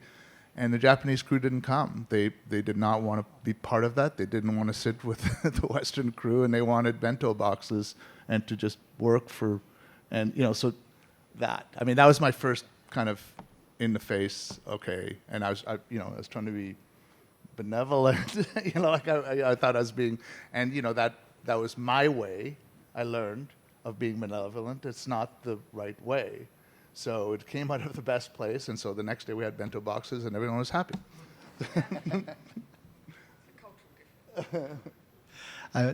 Deborah, if I could go over to you. Netflix is obviously investing around Asia in local productions and also shooting in various countries, including a series of Queer Eye here in Japan. I wonder if you could give us a sort of overview of the outside perspective of shooting in Japan. What's the impression?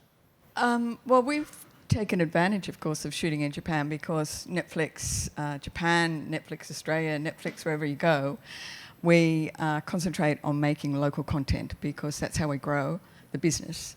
So for us, it's, we might be an international company, but we want to shoot in local language and connect and be specific and authentic wherever we are. So that's really important to us.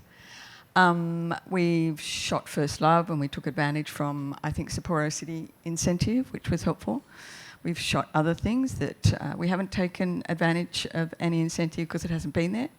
Oh, and before I keep going, I do want to thank METI and the Japanese government for actually stepping from the pilot program, incentive program, into a permanent program. So I think you need a round of applause for taking that next step in incentives. So thank you very much. Thank you. But there are still some issues, and I think that goes to what I call, wherever I advocate for incentives or production, etc., it's what's called the best practice, and there are 4 pillars. Sorry, I always kept up 4 fingers. I mean 4 pillars for best practice, and that is an incentive, it's crew depth and capacity and how you develop that crew, it's infrastructure, and it's not only made for stages or studios, but it's also vendors, production service companies, all of those sorts of things, and film-friendly environment. And it goes to what Georgina was saying, that you actually want people to be there. You want people to want you to be there. So for a film-friendly environment is where you have all levels of government actually encouraging you to produce or post-produce even. So you've got cooperation from the police, from the national parks, all those sorts of things. So those 4 pillars are very important. And usually the best places to shoot and the best practice is where you have all 4. So in Thailand, for example, you have a competitive global incentive, you have a crew depth that's extraordinary because they have been working not only on local production but international production, so they know how to deliver. And they have infrastructure in terms of studios and production service companies, and governments want you to be there. And that's the same in Australia or New Zealand. But I think it's really important to understand that, for example, you can have an incentive. So Fiji brought in a very attractive incentive of a 70% rebate on your spend. But there was no crew, there was no infrastructure, you had to bring everything in. It didn't work, so it's gone down to 20%. So if you need all 4 really to make it successful. And what bringing into international production will do is actually build your local production. So for example, in New Zealand, our great colleagues, Warner Brothers, did a Netflix series called Sweet Tooth. On the first series, we brought in international crew to actually be heads of department. By the second series, all those heads of department were New Zealanders. So it's the advantage of the training and the upskilling and all those sorts of things that are really, really important. Also in both Australia and New Zealand and the UK, it's a mixture of an incentive that covers both local and international, because we see that as a virtuous cycle, and it's an ecosystem. So you need incentives to build your local industry, incentives to attract the international production, and it must also include post-production, because post-production can be done anywhere in the world, and you can build your post-production, visual effects, animation. Usually that incentive covers all of that. And now even some incentives will cover games, and that builds an industry that doesn't necessarily be attached to physical production. And to your training, sorry, I'm taking the opportunity, for training on our Netflix productions, we will always bring in paid attachments, so they will shadow a director or a grip or a lighting, all of those sorts of things. So we see that as very important. We pay them from beginning to end, so there's a career path and they can be part of that production pipeline. You said you're often, in Netflix case, often using local crews to make local content, but there are cases where you do bring crews overseas and into Japan as well? Yeah, for bigger international productions you might want to, but you really want the capacity to be in country, right. And that's why you need to build it up. And so far, how has that been in Japan in terms of bringing in crews from outside? Well, I'm a policy person and not a content production person, right. So I'm going with what I've been told by my colleagues in production, particularly Teiji. He wants young people to get into the industry, okay? The screen sector and filmmaking can be a fantastic career. So I often tell people, parents, don't tell your son or daughter to be a doctor, tell them to be a production accountant, because they will work all around the world. Those sorts of skills can travel, you can have a great life travelling around, but those crew below the line skills are invaluable. So encouraging young people to get into the industry and make it an industry that people will want to join. Thanks very much. Yeah, no, I agree wholeheartedly with that. Especially, I just find it amazing that every project I have so much trouble finding first assistant directors, especially bilingual ones. You could count the number of them in Tokyo on one hand.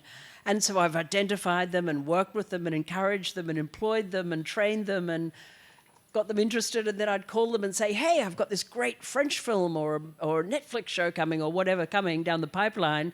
And they're like, oh, I'm sorry, I've just got a directing gig. And they drop me like a hot potato. And so it's seen very much like a stepping stone. And that's a real pity because, Deborah, you're quite right. If you're a bilingual, skilled first assistant director and you've been working and shadowing a few of the American boys or girls doing it, it's really a terrific career. It's really creative. It's a real leadership position, and on big international jobs, it's really well paid. And they have amazing lives, flying around at the pointy end of the plane, staying in gorgeous hotels, and working on great big international jobs with great big incomes. And I'm just always amazed that for me here, it's just such a struggle to find people in that area. That's why I really think we need to really have a big think about film education in Japan as part of the build-up of our workforce. I think there's a shortage of first ADs everywhere in I know the world. it's a dogfight to get Trying them to get one in anywhere, Los Angeles, but it's pretty Nev, hard. Believe me, you've got more on your side of the world. I just want to add to that, sorry, Eureka. The training aspect and working with your technical, like we call it TAFE in Australia, so, they're not necessarily post-production or, tertiary education, but they're skills-based education. And having relationship, as Netflix, we have relationships with training institutions. We partner with training institutions. We partner with local companies that want to try and develop production crews. So that's really important, both in the education side of things and the upskilling.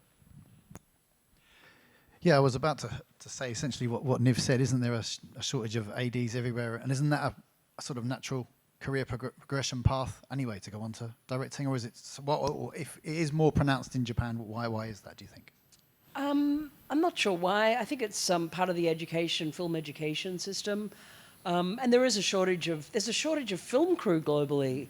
It's just amazing, and people struggle all over the world for production accountants, assistant directors, and you just can't, and it's such a fun, fabulous career to have. You just wonder why that Japan, who with such strong education and a strong film industry, can't be churning out global level production people to travel the world and work on all sorts of projects. Thanks very much. Sekine-san, we've neglected you. We've talked about the production's incentives, and you're kind of here to represent them. You've talked about them in your speech. One thing I wanted to follow up on, is there a target for these in terms of the size of productions or the number of productions that you're looking to attract? And if not, then how will success be measured?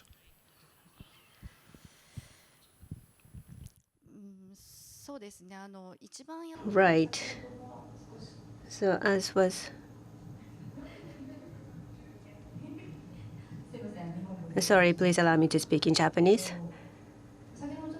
As was mentioned a little bit earlier, especially the projects about stories in Japan, and those projects to be shot in overseas, I felt sorry for so many cases. So the Japanese project should be filmed in Japan, and that's my first aspiration. For that purpose, as has been mentioned, it's not just about incentive, but the infrastructure and the development of the human resources, and also the permit. Those have to be available, promoted simultaneously in parallel to each other, and those should be recognized. And that's one goal, so to speak, or target. So sorry to push you on this then. So there's not a goal in terms of production size or number of productions you're looking to attract a year? Is that a no?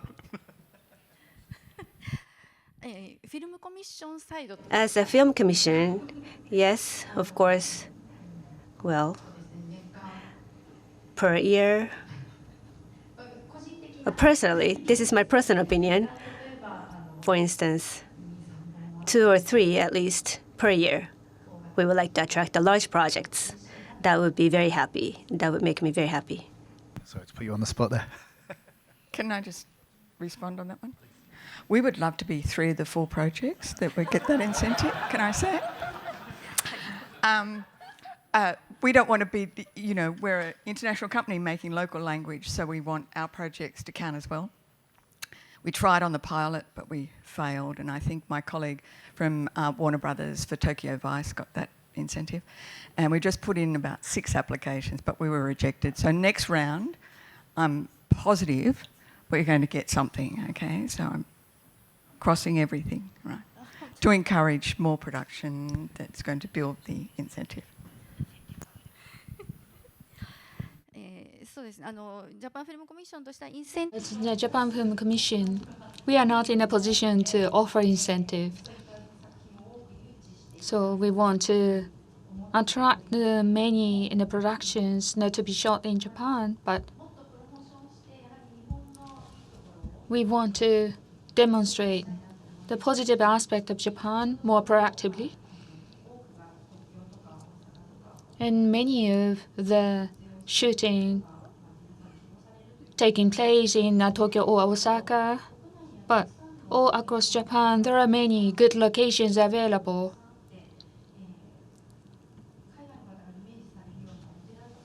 Like temples or shrines, those are not just available in Kyoto, but in different prefectures as well. So shooting in different prefectures so that we can introduce the more of the cultural aspect of Japan. And we may be able to offer better shooting condition as well. On top of that, we want to introduce more shooting to be shot in Japan. Are we expecting another round of incentives to be announced? So the one deadline has already passed, if I understand correctly. Yeah? It was announced last month, and the deadline was fairly short afterwards. Deborah's looking like she really wants to get in on it. Go ahead. Yeah, it was a very short window, but everyone worked really hard to put them in.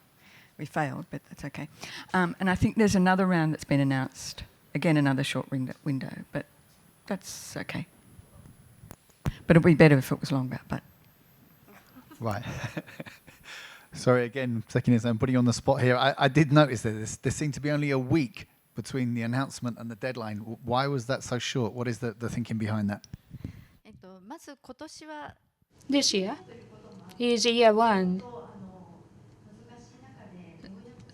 And we had a lot of challenges, but we managed to get started. So that's something that to be acknowledged. And unfortunately, in the US, there was a strike held in the film industry. So that was out of our expectation. So in the future, we hope to introduce another incentive. So in that sense, we want to offer usable incentive. Isn't that something that we would like to prepare moving forward? And just to confirm, so this was 1 billion yen total incentives. That's to run to the end of this year? Is that the plan? Or? Right. Visiting overseas. And we've got the fiscal year system, so it's not the calendar year based. So until the end of March next year, now that is a project term. So this is a single year project. So this will last until the end of March next year. And then we'll expect another lot to be announced coming from April this year. You hope so. So do we. We also hope so. Okay. I think you're about to say it, but it has to I'm the one here on this panel that would take a decision to go to Japan. You know what I mean? Like, she receives them, she does policy, but I'm the one, you know, and I can tell you, like, that's really, really frustrating, would be frustrating. Like, we need to know, as, you know, as Georgina said, that it's lasting. Like, to just take it to the end of March, then we can't plan. So it's really, really important to make a 10-year plan or, you know, with more money.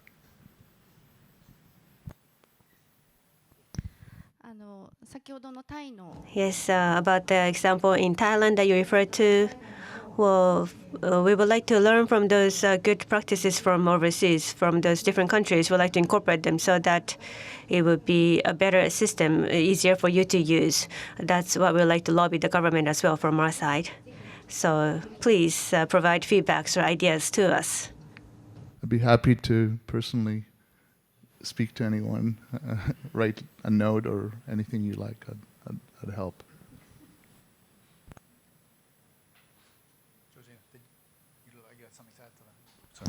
Oh, no, I won't bang on about it, but what Nev says is completely correct. Okay. It really needs a long-term, very clear system that overseas producers can understand so they can make their decision. And it can't all be squeezed into the fiscal year of the government. It's got to be, you know, the industry has to be understood that there's a long pre-production, there's a soft prep where the producers are sitting around thinking, do I go to Thailand or do I go to Tokyo? And then there's a period of real pre-production that can, on some of these bigger jobs, and the world's making, thanks to Netflix and other streamers, the world's in love with television, and we're making a lot more long-form projects these days than we ever have. So those really take a long period of development, and then they must go through a long shooting process and a long post. I'm sorry, but we just can't fit our accounting into the, you know, deadlines that are sometimes imposed, and that doesn't happen in other countries. Yeah, in Canada, there's no deadlines. You just submit it any time, and it's kind of the system. You know, we have the same fiscal year. You know, it ends March 31st as you do. I think most governments do, but it's just ongoing. So it depends. You know, it's when you submit it, it goes into that fiscal year, and then it could actually straddle between March 31st and April 1st. It's okay, you know, no problem. So we know, or even foreign producers that come to Canada, they know that it's just going to be there. And whenever they need to submit, they submit. And it takes whatever processing time, but they know at least it's always there, renewable. So that's something that just has to happen to help. Deborah? Yeah, not that. The most successful incentive programs right around the world are those that are predictable, certain in terms of its criteria, that don't go through a selection process, but you know exactly the criteria that you meet, and in most it's just a spend amount. It's timely in terms of the end process, in terms of getting the rebate or tax rebate or grant that you said, and also that, did I say it, and doesn't distinguish between local or international. So there's no distinction, uncapped, etc., etc. So it's very predictable, and you can apply it at any time because you know that you're going to meet it because of the very clear criteria. I'd like to shift over to talking about the film commissions. Sekine, so back to you again. So during your speech, you mentioned there are 130 film commission members of your association, which was a number that surprised me. But then when we were talking at lunch earlier, you told me there's actually 300 film commissions in Japan, which seems like an enormous amount. Though, to be honest, I'm not sure how that compares with some other countries. But as you were saying, so nearly every small city has its own film commission. I wonder if you could talk a little bit about that. It seems that could be quite daunting, perhaps, or discouraging for an overseas production.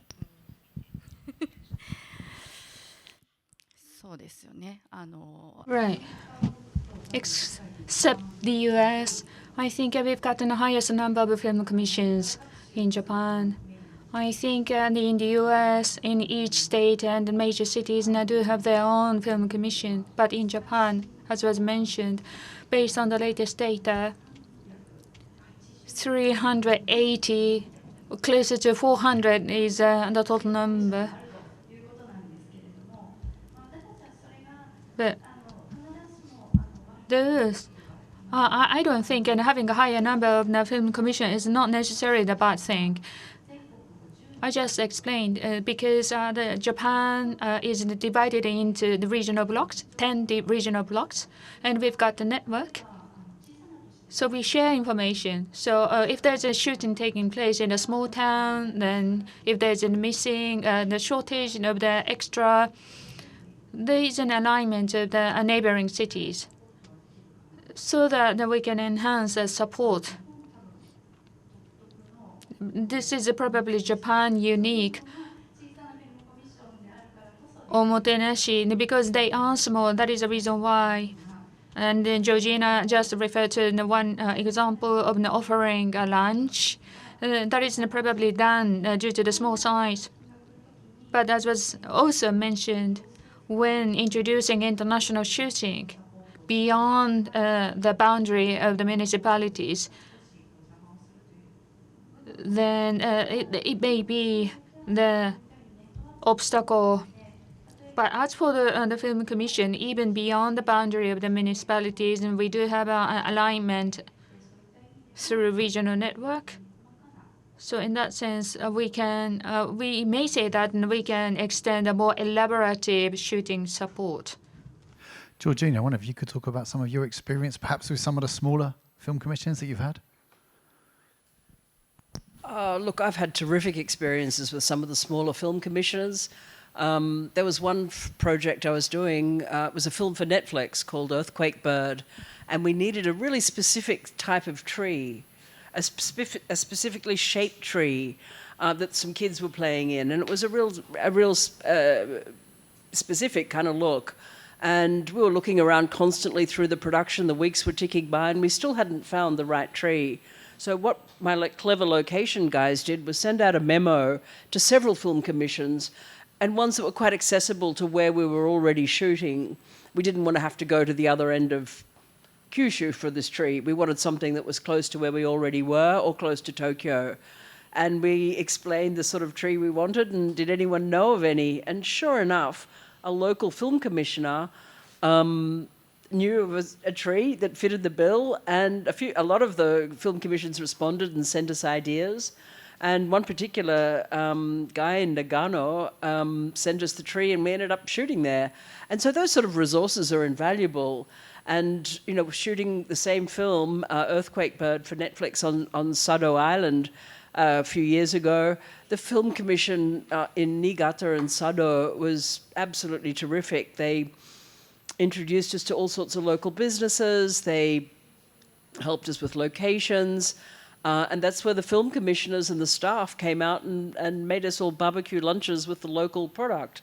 They were just fantastic. So I've had really good experiences. Now, I think that they can still, there's a lot of room for strengthening. I did have an incident with a film commission last year, shooting an episodic television project where I was shown a location by the film commission that the director fell in love with, and we wanted to shoot there for quite a while. But then that location, when we got further down the line, turned around and said the location fee would be 7 million yen a day to shoot there, and we needed to shoot there for 5 or 6 days, which is crazy that a film commission would show us a public building, a government-owned building, and then want to charge us that kind of money. And it took a lot of work from my team to bring that down to a much more reasonable, more market-level sort of price. But it was really disruptive, and it was a big waste of time. So the film commission should have known that was what they would charge for that sort of expensive location. So there's a lot of areas for improvement along those lines. So my initial thought when I heard there were 300 plus film commissions was they need to be merged, surely. I appreciate there is these network regions, but presumably the flip side to that would be if you had these much larger film commissions, they wouldn't have some of that local knowledge that provided a tree of a particular shape. Yes, I mean, I'm not really an expert. I always think quality is better than quantity, but if the network works in that manner and they're all talking to each other and there's good communication between them, I think it's great, however many it takes. And the more skilled and experienced the staff that work at them are, the better. Back in the old days, they were often run from somebody from the local ward office was in charge of film, and then a few months later you'd hear that they were in a completely different industry. There was a bit of hopscotching, but it seems like the bigger commissioners, bigger film commissions now have people who are really dedicated to the job and are much more professional. So I don't mind how it's developed, but it is developing in the right direction.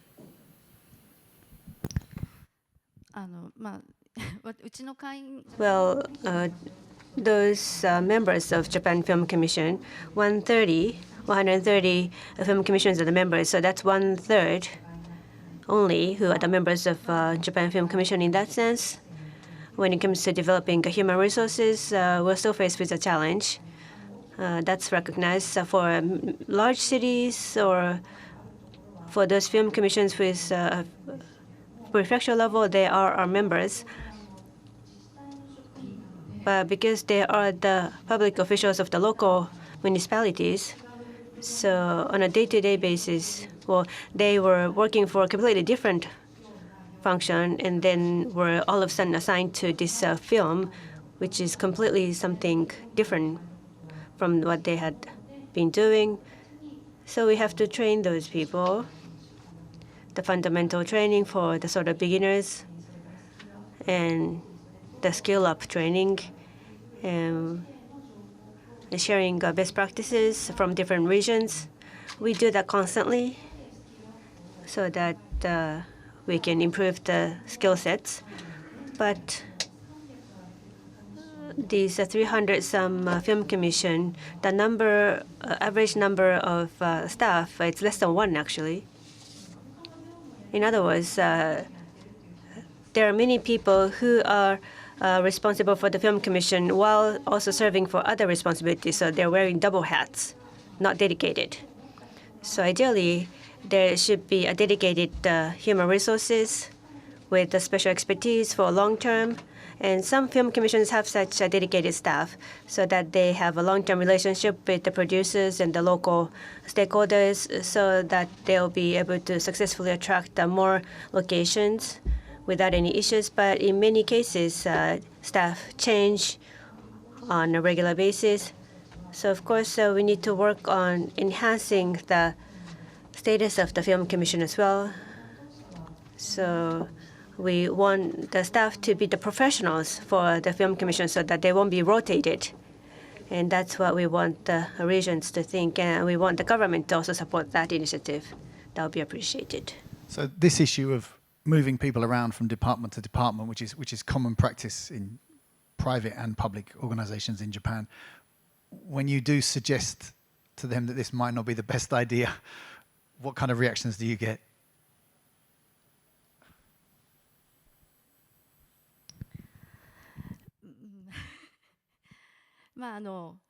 Well, they are public servants.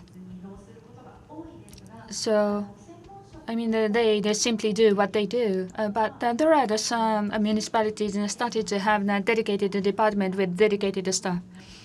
And there are the increasing cases of having experts and creators becoming film commission members. Why are only 1/3 of the film commissions members of the Japan Film Commission? Because they are small. And film commission business itself probably is not the global practice. But in Japan, not spending much cost, this is a business that people can engage in. That's the general understanding.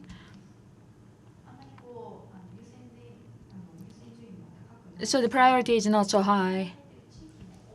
I mean, that may be the idea by the municipalities. So having a shooting in the neighborhood, so that's the reason why they are motivated to establish a film commission.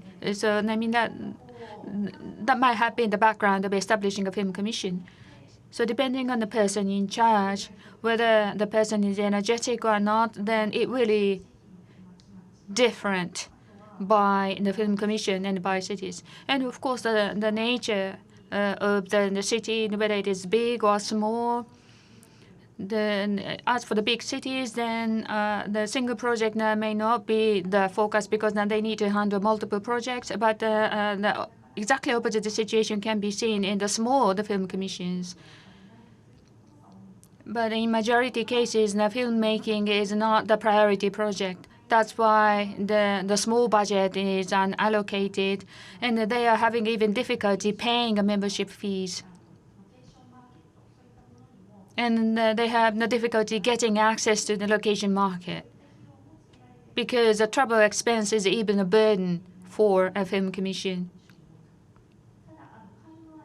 Having said that, we see the constant increase of the membership. I'm going to jump back to subsidies again, and I'm going to play devil's advocate here for all of you. Why should taxpayers in Japan or any other country subsidize film and TV production? I'm going to get an answer from all three of you. Deborah, let's start with you. If you want to build an industry and if you want to develop your own filmmakers and your creative screen industry, whether it's big screen, TV screen, phone screen, game screen, then you need to encourage it. And an incentive is one part of that, okay? So one part of that best practice. But as research that Riko spoke about, research that's been done by MPA in all countries that offer incentives, research that Netflix has done, research in my previous role as a film commissioner, it shows that the benefit comes back fourfold, fivefold, sixfold.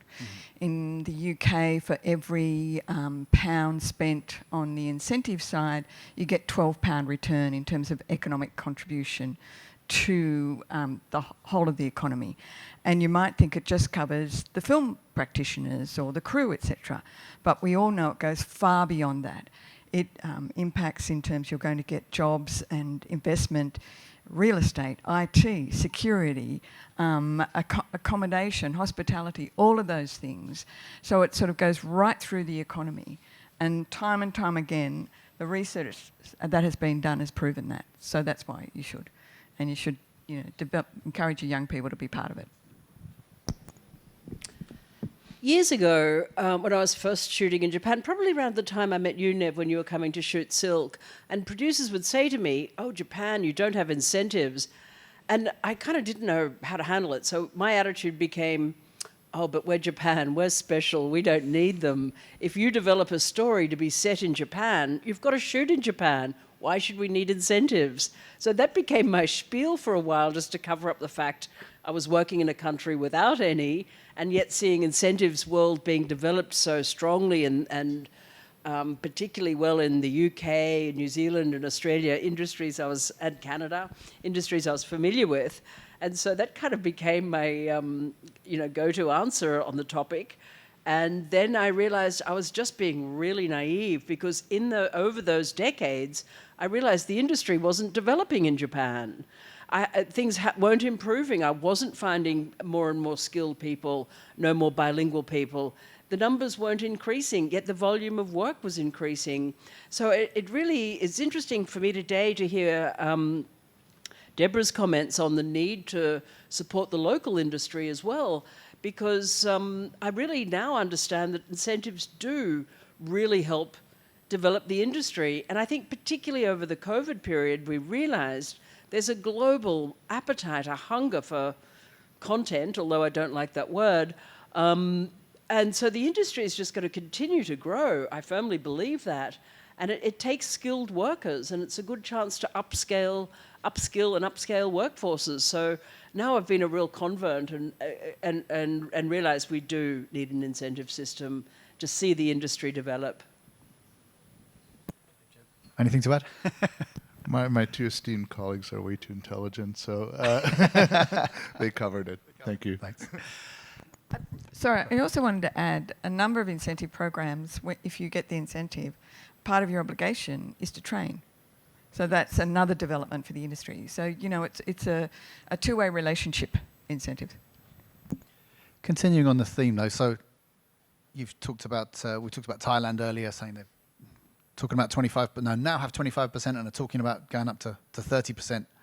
Isn't there a danger of a kind of arms race in terms of just offering more and everyone offering higher and higher incentives to compete with each other? Well, I'm from the land of arms race, as the different provinces battle each other. I don't see why would that be a problem. I think people want to go to Manitoba because they have 40%, and Newfoundland now has 45, and Ontario only has 35. But I mean, each place is different and offers different opportunities. And as a producer that takes those decisions about where to go, not just receive people, you incentives are not the only thing. They're great, and that's why when you ask me, is it 30% or 20? I actually don't know. You had to tell me, because that's not the number one reason. Is if this one is 27% and this one's 28, there are lots of other reasons, and the main one being the location itself. So when we were talking about Silk, I didn't even think about incentives. It was, no, for sure. But I mean, it wouldn't even cross my mind that there should have been incentives, because we came to Japan because we wanted to show, the story, which is from a very famous novel, was set in Japan at a certain period, and we felt that if we went to New Zealand, we wouldn't be able to. Yes, maybe the scenery, the backdrop might be similar, although not, not similar enough. But we couldn't actually build what we, and that would have been. So we took a creative decision that had. I mean, those days were different, but and incentives are much more important now in decision making. But it's not. The actual percentage is not exactly the only reason. I was just going to add that you might think it's a race to the bottom. I've often heard that from politicians, but it actually isn't. When you look, it's fairly consistent. So it's probably 30 is the sweet spot for most people, for most budgets. But as Neve said, the story's still got to work where you're going. So, that is the added bonus if that incentive will work. And we compete globally. And locally we compete with different states or different prefectures or different, what do you call it in Canada? Provinces. Provinces, thank you very much. What if we, sorry, I don't have a clock, so I'm not aware of how far in we are, but is there anything else everyone would like to add before we open it up for questions? On anything you think we haven't covered, or a point you'd like to get across, Deborah? I was just going to say, I think we're fairly consistent right across the board, and the keynote speeches that were said earlier, consistent in the view and what might be needed, and very collegiate, even though some of us compete, very collegiate. All right. Any other final thoughts from anyone else? No, we're all good? Okay, if that's the case, we'd like to open it up to questions. Do we have a mic we can hand around? Very much. Now we would like to entertain question from the floor. If you have a question, please raise your hand.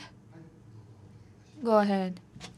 Hello, konnichiwa. Thank you very much, all of you, for that panel discussion. Very eye-opening.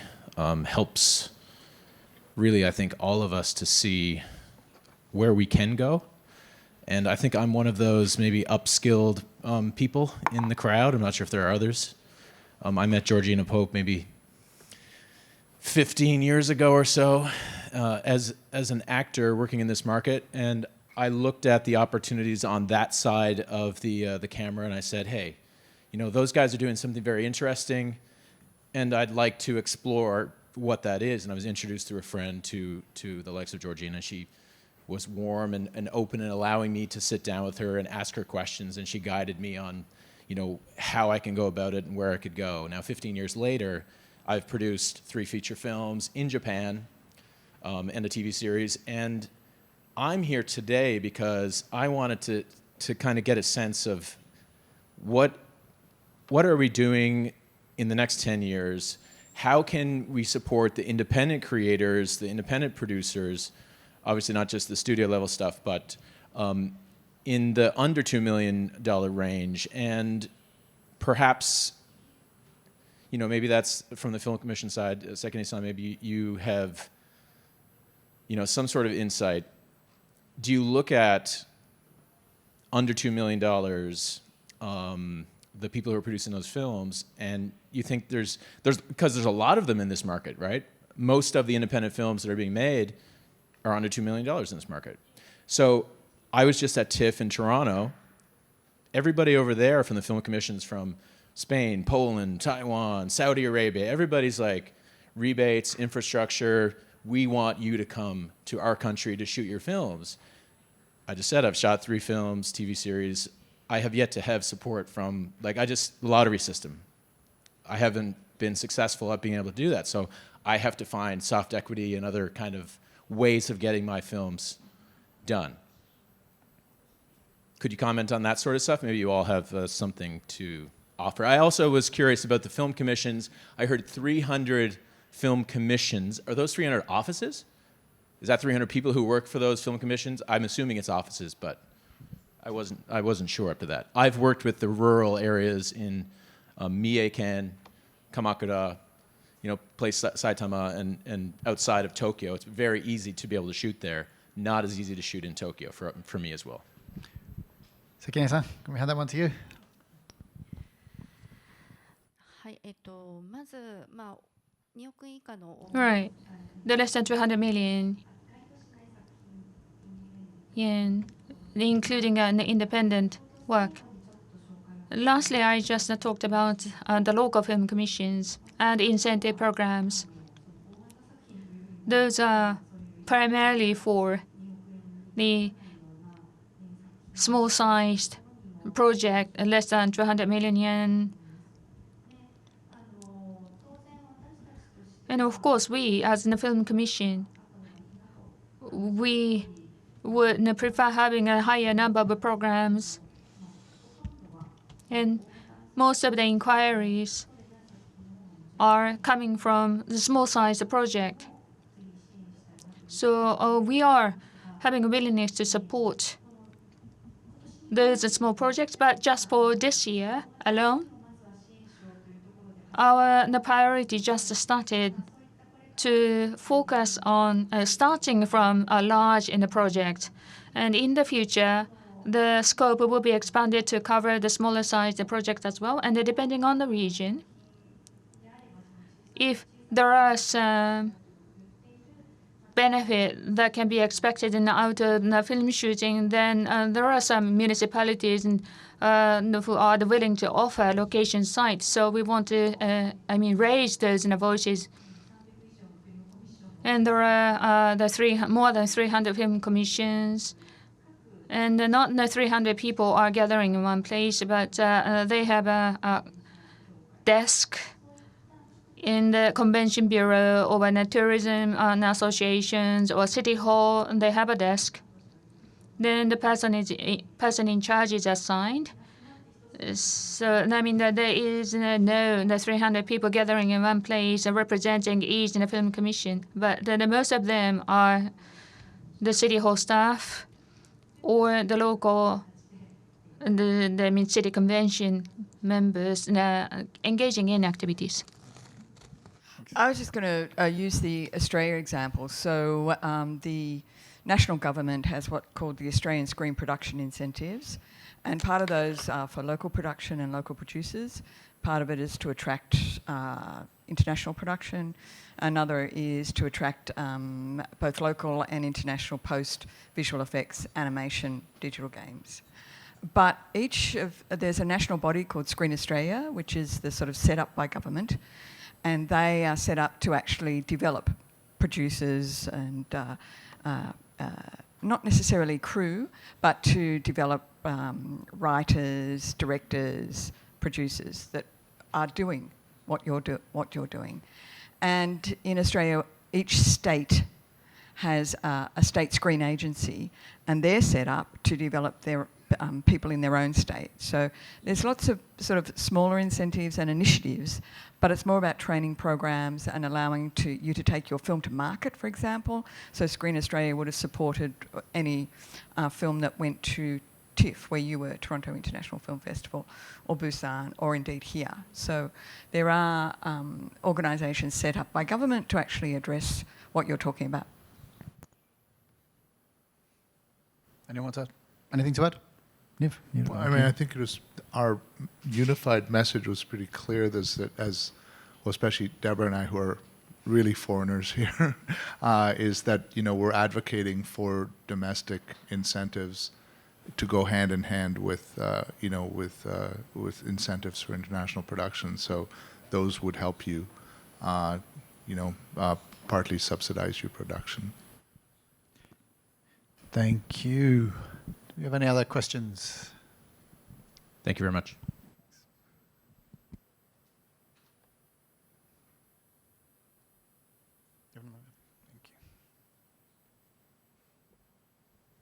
Thank you, everyone, for a really amazing discussion. I have a question to Sekine-san, actually. So recently, with the location search, Okayama and Toyama and Osaka, I visited those places for the location search, and I found them wonderful as a location for shooting. There are many places where we can shoot. So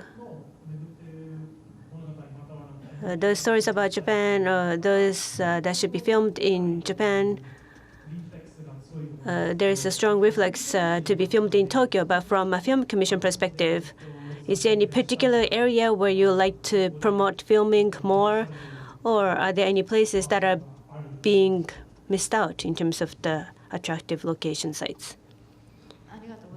Thank you. As you point out correctly, of course, Tokyo, Kyoto, Osaka, these are very attractive areas for shooting. But Japan is rich with various types of location sites. So in the domestic projects, instead of Tokyo filming in Nagoya or Osaka or Kitakyushu, instead of filming in Tokyo, that's happening.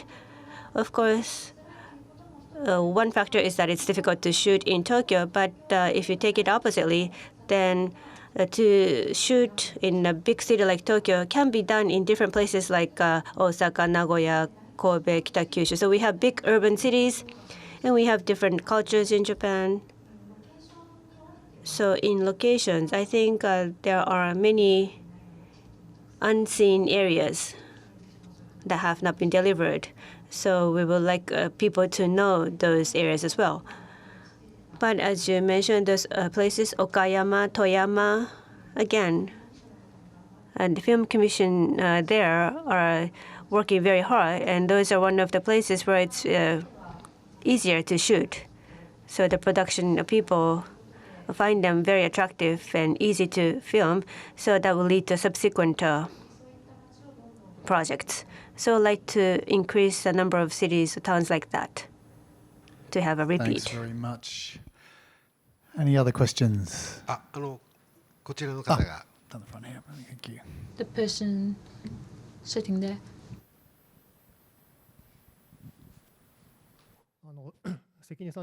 I have a question to Sekine-san. Meiji J-Locks, which was announced in September, as was mentioned that an application period is not quite short, so until the 29th of September. 25th to the 29th of September. So the number of application, how much was it? Now, could you give me a sense? That's the first question.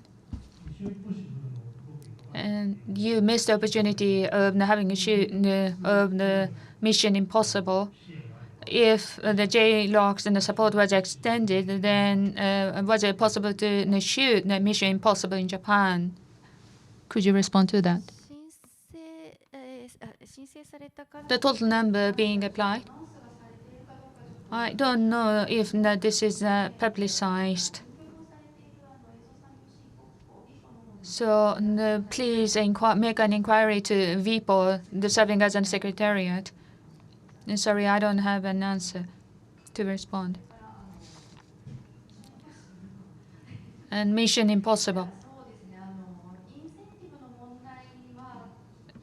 In terms of the incentive, probably the conditions were met, but approval where about the location site they wanted to shoot.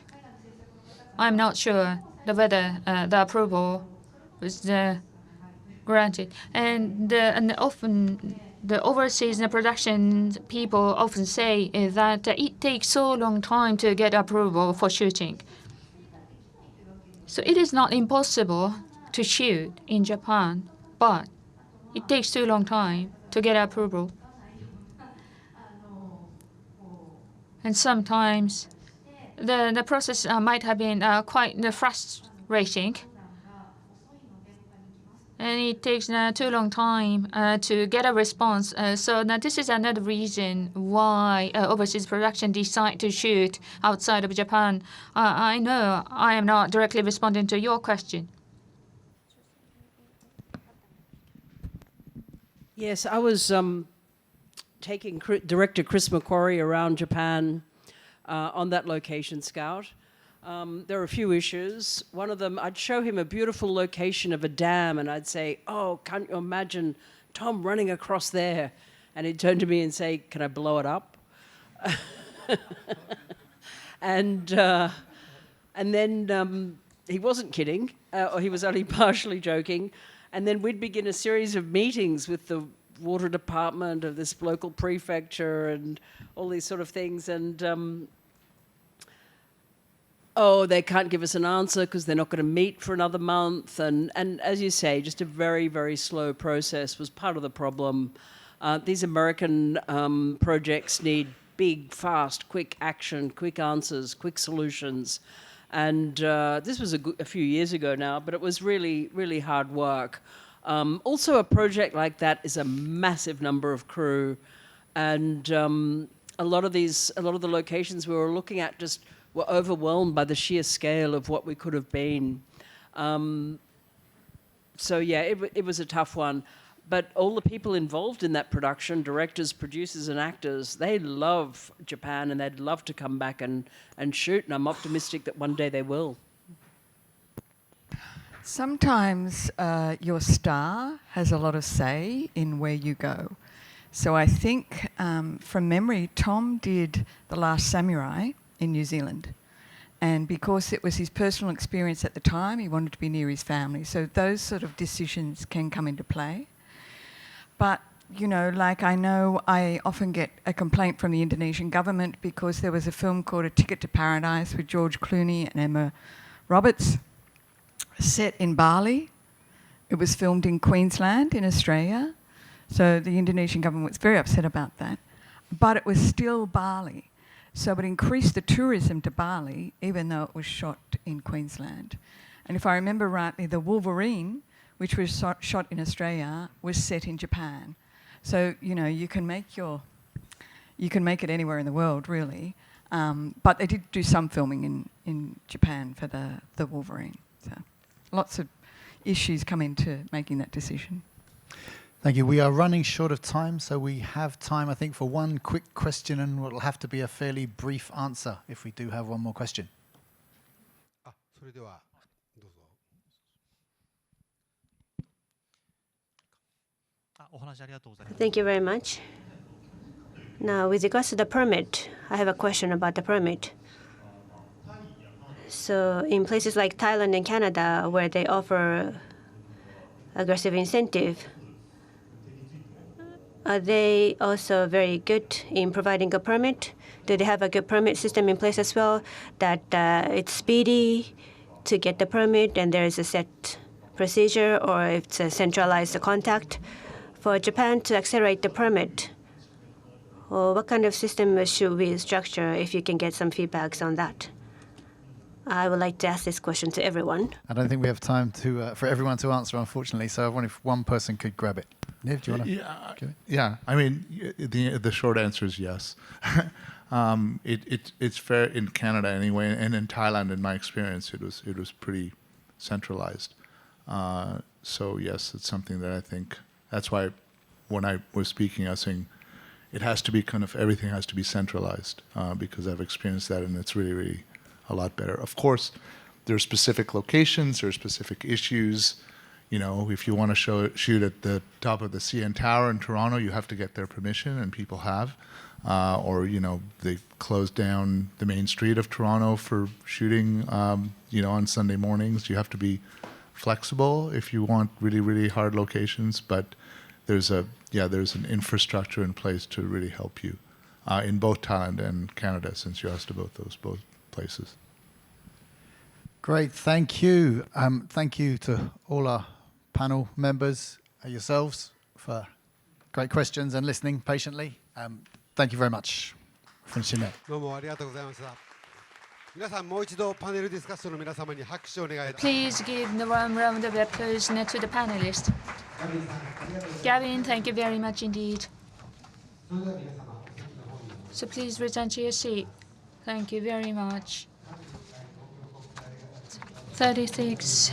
In the Tokyo International Film Festival, the 13th in the MPA Seminar. Thank you very much for your kind participation to the event. With this, we would like to conclude the seminar.